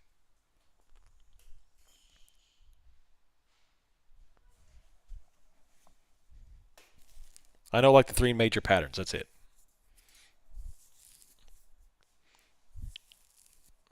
If I wasn't a VPA trader, I would probably go all in on the strat because I like price action and I like basing information off price action. Would there be leading data in Bookmap to identify a black swan? In my opinion, there won't be anything to identify a black swan. We'll literally wake up one day, the market will be down 4.5% before we wake up.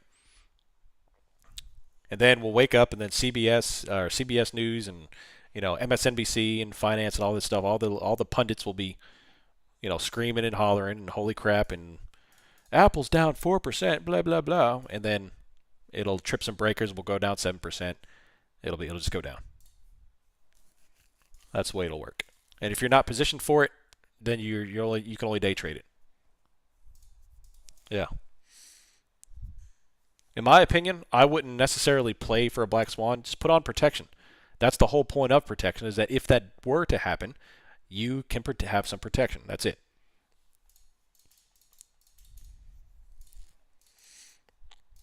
ES is 55.13, still going up. We just took out overnight highs. Now we're heading up into last week's highs of 55.20 and 17.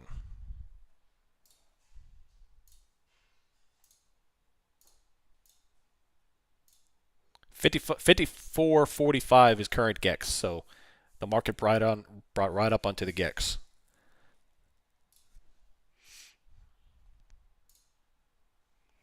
I think it's starting to work. The medicine's starting to kick in.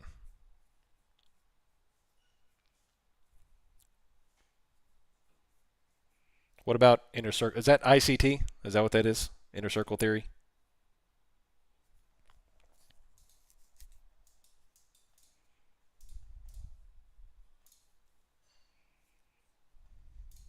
Magic medicine worked. Yeah. If there's one thing I can thank big medicine for, it's ibuprofen. Ibuprofen is the best drug out there.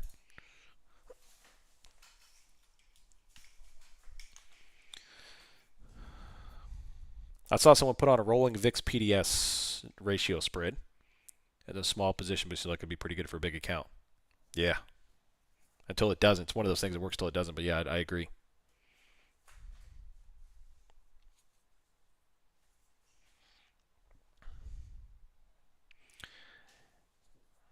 Borrowing 1 trillion every 100 days. Well, that's an interesting conversation. I would love to have a podcast episode with someone who's way more knowledgeable about the ramifications of out of control debt than me, because like even the interview with Thomas Massey, who's a very smart person, he says the Congress doesn't even care anymore. The federal debt is so outrageous that there's nothing we could do about it anyway. So why care? The only thing that's going to happen is we're going to devalue the dollar so much that the globe is going to shift away from the dollar as a global currency into something else, and that will cause mayhem on the United States economy. When the globe stops using the dollar, we can't sit there and pound our chest and say we have the best currency anymore. And it's already starting to happen with the euro, with the not the euro dollar, the petrodollar, the petrodollar.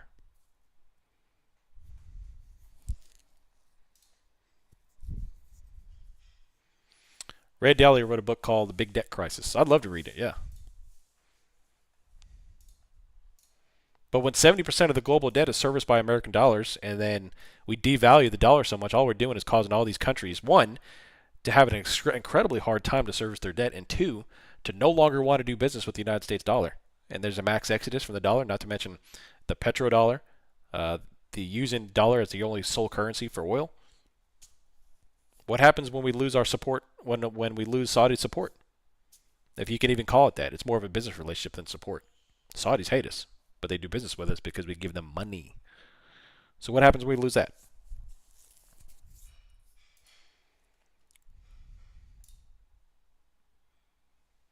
It's ICT. Seems to be pretty accurate. I don't know.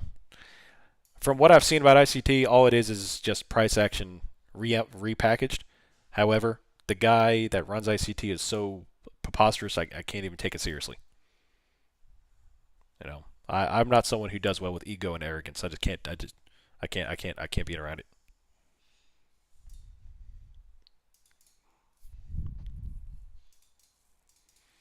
Probably why the price targets are so high. Yeah.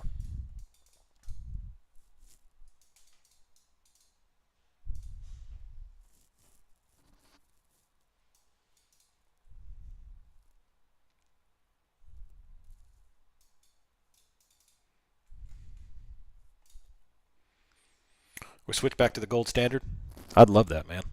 You see the ratio between gold and the cost of a house, and now the ratio is the same. Yeah, housing's exploded, but so has gold. What replaces the dollar? So many countries are printing, Year of inflation. It's the answer. It's Bitcoin. Who knows, man? I'm not smart enough to answer that question. You know, is it is it Russia? Is it the yen? Who knows? I already took it. Thanks.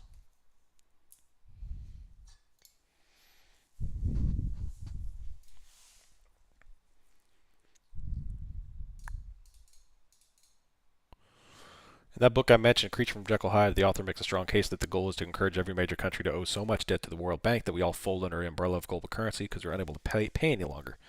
It's why we continue to see every major economy continue to drive further into debt globally. Something's got to give. Do you ever think housing price will ever go down? Will it oscillate down? Yeah. Will it crash? Maybe. But it's always going to end up going back up, especially as the population grows. Things are not going to get, I don't see how things get better because the population is only going to continue to explode. I mean, right now, I put my house on the market on Friday. I've already had 3 showings. And that was including Father's Day not having any because it's Father's Day. And I still have more in the bank. I'm not going to have a problem selling my house.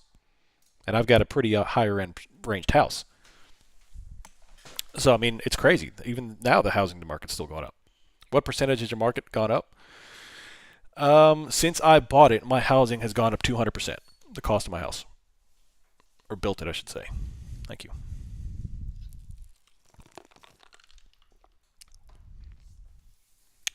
Yeah, we built our house for just under 300.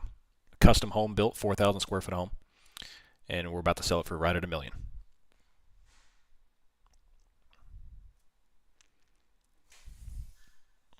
So, and it's paid off.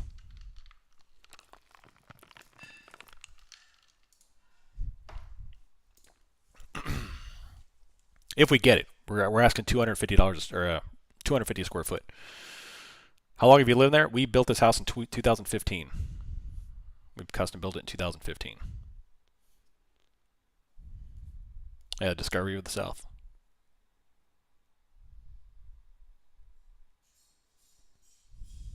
Where will you be moving? We're building a home on the property.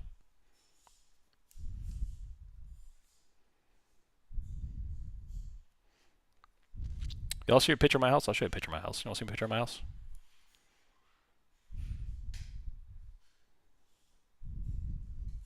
Who wants to live in Alaska anyway? Tell me about it.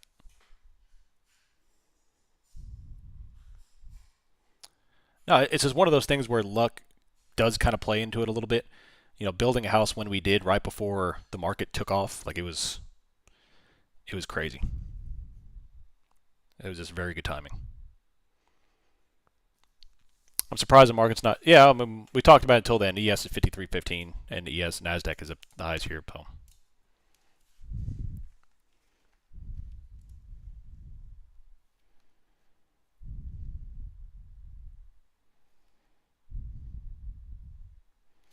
That's our house there.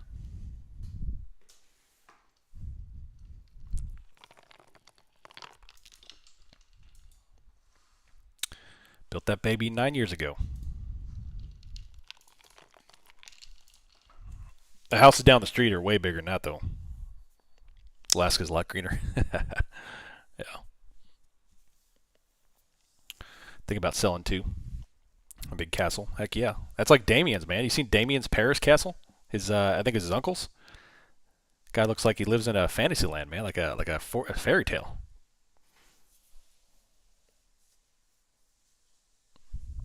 It's incredible. I'd love to go there, dude. My migraine's gone. Love it. What replaces a dollar? Yeah, I don't know. How long have you been trading, and when in your career did you feel you got your first breakthrough when you realized this could be something to supplement? I've been trading this is my 13th year. My first breakthrough was 3 years in when I realized that position sizing was killing me. I was over positioning. So I started to learn the basics of trading and understanding what was happening, but I could never make profit because I was still way too large in position sizing. So once I figured out that the only way I'm going to be able to do this is to pull it back, and that's why you have to have humility. Because in order to pull the position sizing back, you have to be humble enough to know that You're not going to make tendies by doubling your account every day. So you got to pull your account all the way back, your position setting all the way back, respect the market, and then you can start to trade. I'd love for her to be at Damien's house. Thanks, Rompersky. So.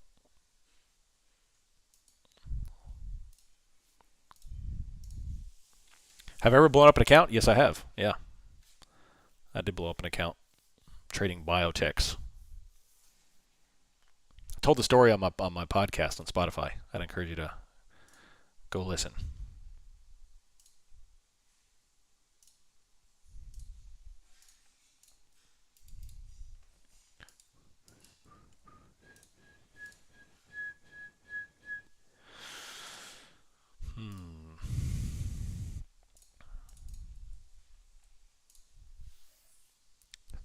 This is why.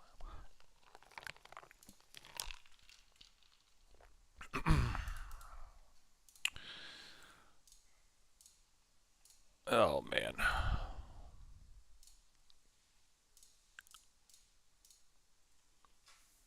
I think everyone who has day trade has blown up an account. Yeah. Yeah. I have yet to meet someone who's never lost an obscene amount of money who's successful. Every successful person I've talked to has lost a lot of money. I'm sure people have done it without losing a lot of money, but I'm skeptical until I see like the reasoning why. If you're someone who's just absolutely killing it, you've never had destruction, then you don't know the pain yet. Your day is coming. Your day is coming.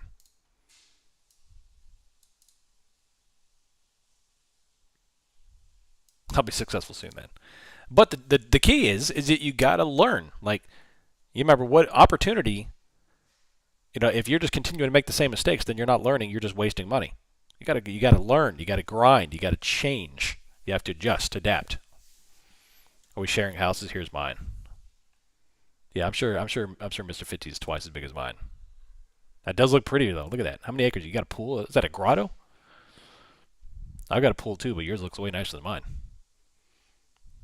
I don't have a fancy entrance. He's got solar panels. Look at that.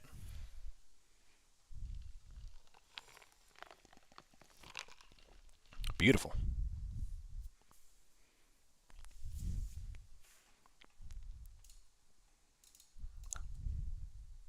Yeah, that's beautiful, man. Absolutely beautiful.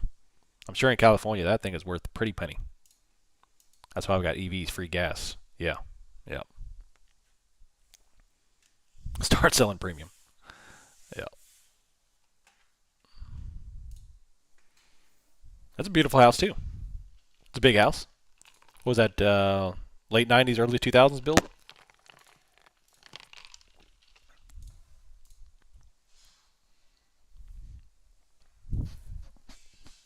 Early 2000s, yeah. Yeah.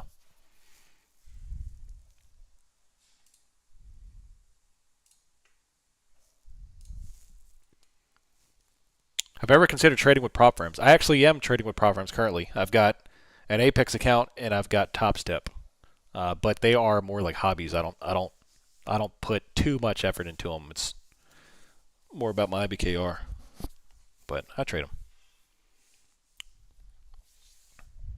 I'm getting back into this after a couple of years. Getting married, having a kid, life's more important. When I left, I feel like I was just getting the hang of it. Now I'm having a very hard feeling entries again. Well, it's a fantastic, fantastic time to be a long-term trader. The best it's ever been.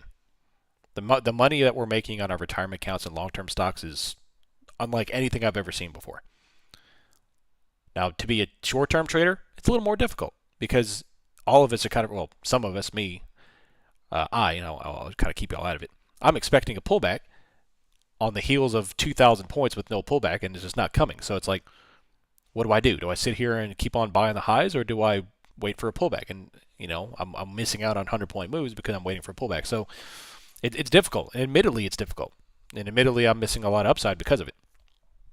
So it all depends on what kind of strategy, which is why I'll double down on the fact that it's very important for you as a trader to have multiple sources of investing income.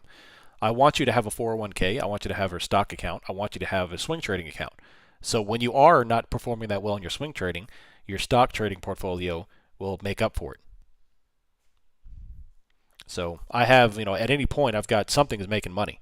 Either my real estate, my 401ks, my retirement account, or my stock holdings, or my day trading. Something's going to make money at any point. That's your house. Nice.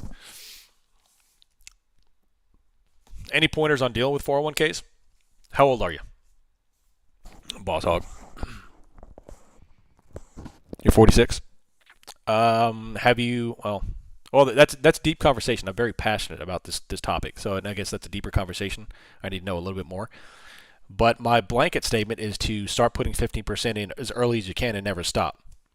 When you're starting getting 46, 56, obviously you can't be taking. You still have a lot of time. I mean, you still have 15 years until roughly retirement age, give or take on what industry you're in.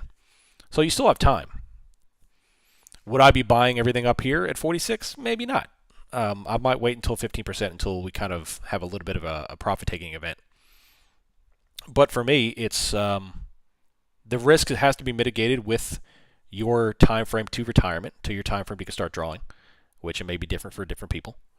18, I'd say screw it, forget about the market, start putting 15% in and never stop.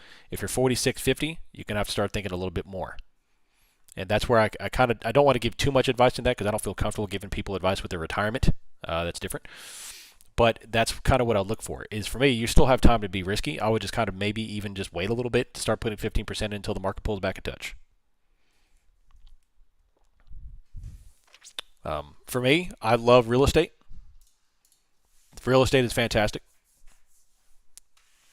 So real estate portfolio is beneficial. However, when you're 18 years old, you don't really have the cheddar to start putting in real estate. So what I would recommend you do, like younger, is putting in 15% of your portfolio into your TSP/401k and never stop.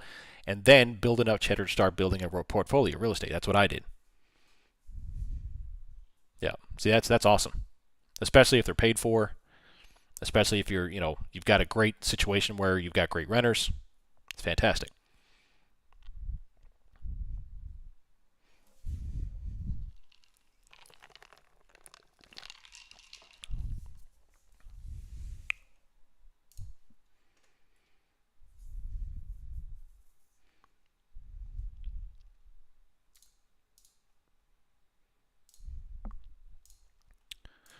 What's my withdrawal rate? 2022 was one of my best years in terms of scalping. I was taking out a lot of money. 2023, I still took out some money, but not as nearly as much. In 2024, I haven't taken very many withdrawals at all in 2024, honestly. I've just kind of just been playing things a little bit small. I've had some great months. March was a red month for me, so I haven't taken much out. So that's why I'm being very careful. I'm waiting for the market to kind of do its thing and lay out its cards. So I'm getting my licks in. But for me, it's like I've had a great sense of stress relief because I was fretting my long-term positions in 2022. I was like, did I miss the boat here? Should I have gotten out? And it's very nice to see a new all-time high prices because I've never seen these type of numbers before, and I want to make sure that I'm going to be doing smart decisions. So my main strategy is to get a good high-quality hedge on my portfolio. Forget about that, and then start reading the market where I can start taking some more money out in the end of the year.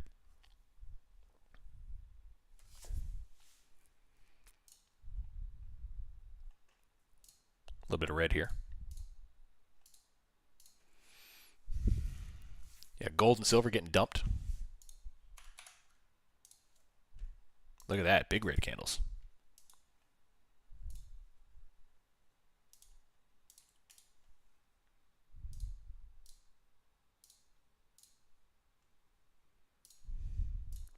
I have a bunch of long-term SPY. However, when I consolidated one of my 401ks into an IRA, I put it in a mutual fund, 5% until the pullback. There you go.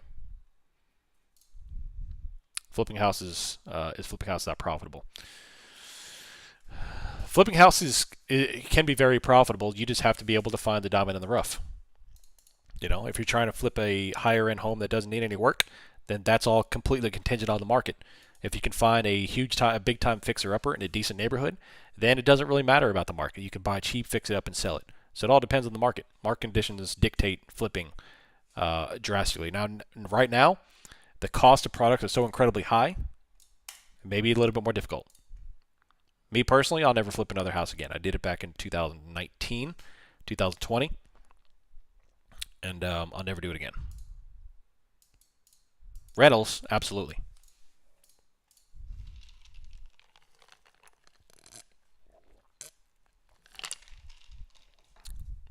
That's me personally, though. Some people don't even like rental properties. I love them. I think they're fantastic.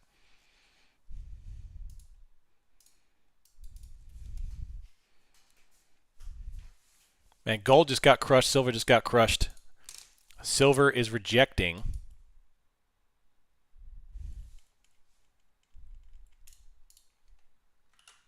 Speaking of which, I just got that notification.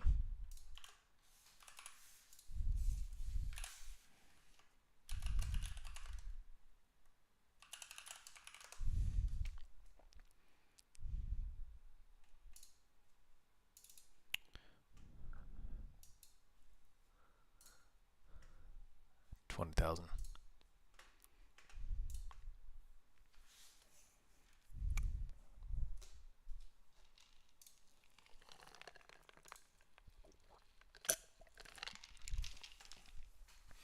Be nice to get to a point of buying a property. I want to buy it in full, not get a mortgage or have a very short-term mortgage. Yep. Well, it also depends on, um, you know, picking out the location as well. Location is a very important part. And to me, my golden ticket into real estate is school zones. We've talked about that before. But the more demand your property is in, the higher you could charge for rent, which means the higher your profit margin is, and the more you could pay towards your mortgage, and the more you could actually afford. If you are carrying a mortgage on the rental property.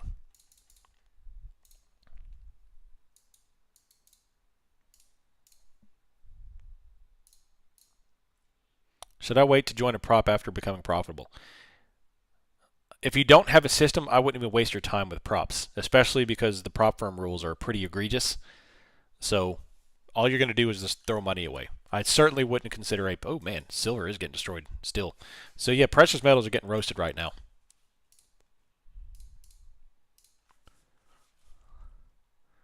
Big time.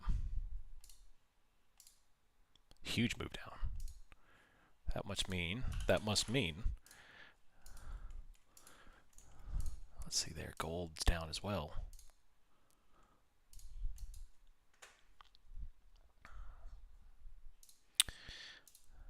I think the priority is education and a good W-2 job in solid real estate. Yeah. Yeah. As much as I don't like W-2s, I think it's, unless you've got some sort of crazy entrepreneurial idea or a good spirit to start out with, like a landscaping business or something like that, I think W-2 job is pretty much a must. You got to start building your bankroll. The number one thing for me, I'll kind of piggyback, not to have corporate jargon, to piggyback off with what Mr. 50 just said, is that you need to prioritize education, W-2, and staying the heck out of consumer debt. No, absolutely no consumer debt. When your buddies want to go buy a $70,000 pickup to impress the girls, nah, bruh. Nah. That's no cap for real. So the further you could stay away from consumer debt, the more wealth you'll be able to build faster. Forget about it. A $5,000 car will drive just as much as a $100,000 car in town. It'll get you to work just as easy.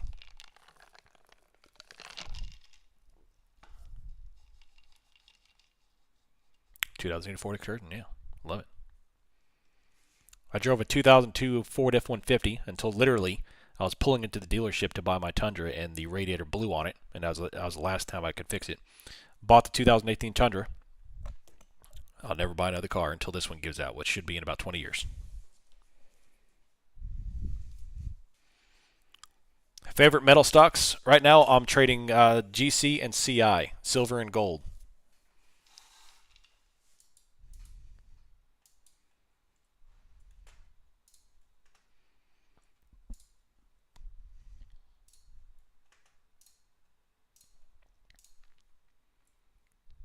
How else will I feed my ego? Yeah. I've been doing a bit of research on them, and so far the biggest cons are drawbacks or drawdowns. Yep. Anything with a trailing drawdown on unrealized gains is going to be a dumpster fire because it offers no value or teaching mechanism whatsoever. It's strictly there to stop you out. That's it. So if you are the only, like, Apex is a very popular one. I currently have an Apex account. The only upside to Apex is that you could do 20 accounts, and it's very cheap. You can very low cost of entry. Although I just paid these jabronis $2,200. So if you want a good quality one without a trailing, the only one I'm aware of is TopStep. There are many others, but I've only personally experienced TopStep, which is a great company.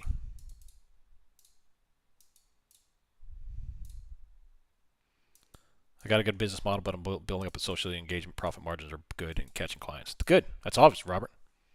One day, I'm sure you'll be doing fantastic, but keep on building, baby. Keep on building.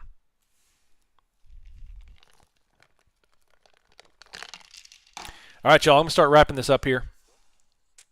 Do I invest in dividend stocks? I don't invest in stocks to get the dividend, but I do have dividend stocks, yes. I'm not a dividend chaser, though.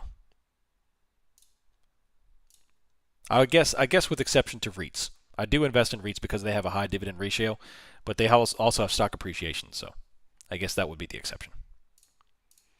Your channel's converting over to a wealth building channel. That's good. I love it, man. I would love for a big part of this to be wealth building education, because I think that's how I built my wealth. I inadvertently kind of followed Dave Ramsey's methods because I didn't have any money starting out. So I had to avoid consumer debt. I had to. I didn't have an option. But man, consumer debt, I've seen it wreck. My best friend got wrecked. Got wrecked from student loans and consumer debt. Every time the guy had a new hobby, he would go out and buy the most expensive gear to learn that new hobby. He learned how to play guitar. He went out and bought a brand new frickin' Strat. Wanted to get into fishing. Went out and bought a brand new expensive fishing pole. That's what he did. And now he's almost 40 years old.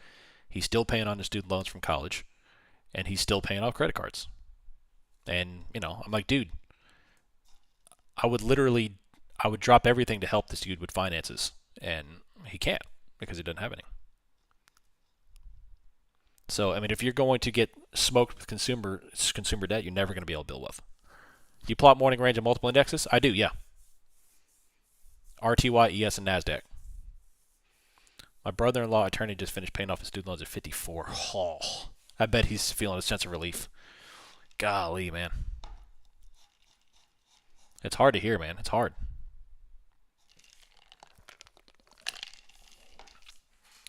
It's absolutely phenomenal the wealth you can build, even with a very small amount of income, if you have no debt. Up until 2015, I had absolutely no debt whatsoever except for real estate. Not a penny of debt except for real estate. So my entire life, I had no debt at all. Not a credit card, nothing except for real estate. And that is why I attribute my success to. That's why I'm about to sell my house for $1 million that we bought in 2015. Hopefully. We'll see what the asking price, if I get my asking price. But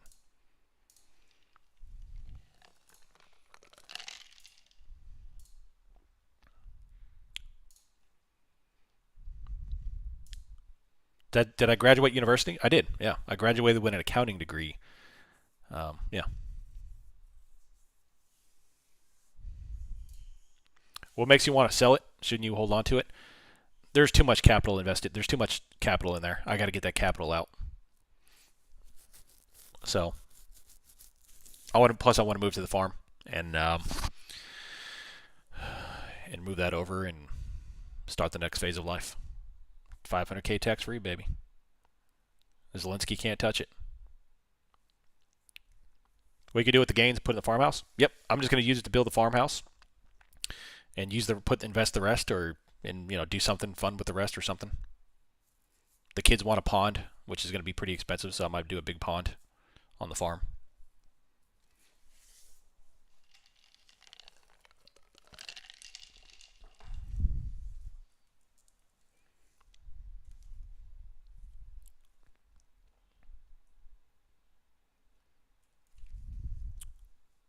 My son came out of college with $35K in savings. My daughter came out with 55. Consumer debt is the devil. I love it. That's awesome, man. Fantastic. You taught him well. We just sold our rental to help us reduce our overall debt profile. Lower debt equals lower amount of interest we're burning. Yep. Interest payments are taking fire to your cash. I'm not getting a loan for 7%. Yeah, it's terrible. That's why I'm curious what's going to happen if the demand stays high for houses and then interest rates start coming down this year, next year. Is that just going to restart the market? Like, I have no idea what to expect.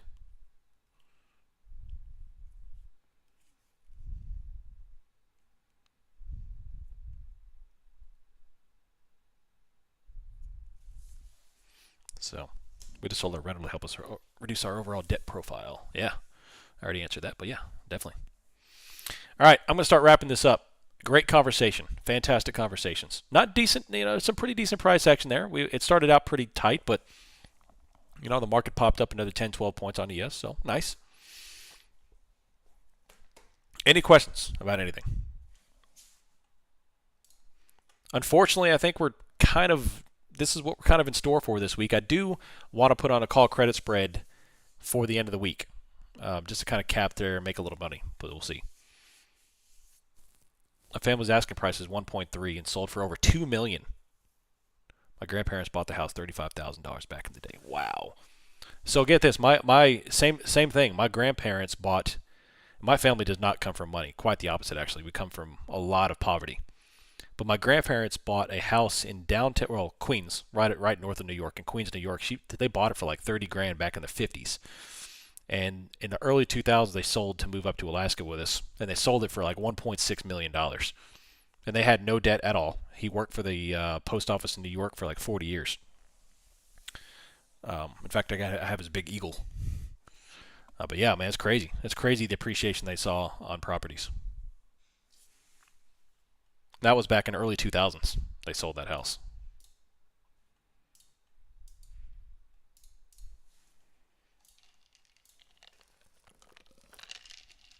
Actually, let's see what it looks like right now. Let me go to Google Maps. It's been a while since I looked at that. 4529 162nd Street, Flushing, New York.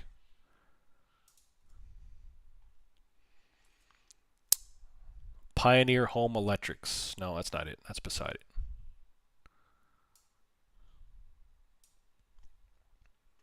Oh, it's still there. Look at that. Doesn't look the same when I remember it, though.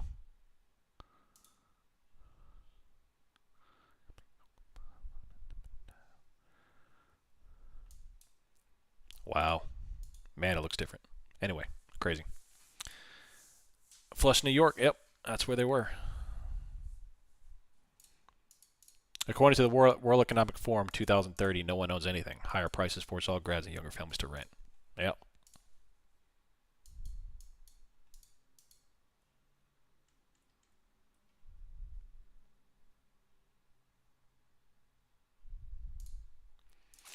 What do I think about NVIDIA leaps?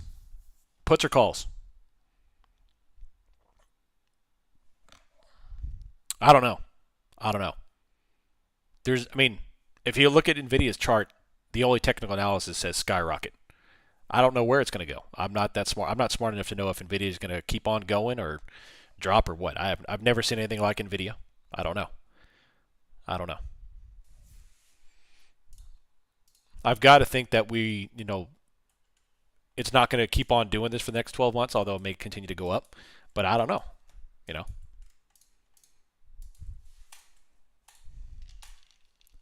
If I were to do anything with NVIDIA, I would probably just buy stock and hold it. Put it in your long-term port. But in leaps, I don't know. Who knows? I should have been buying up real estate and playing a liquid. Here's the thing, man. You're never out of the fight. You're never too young. Or too old, I should say. Unless you're like 80 years old, whatever. But start now.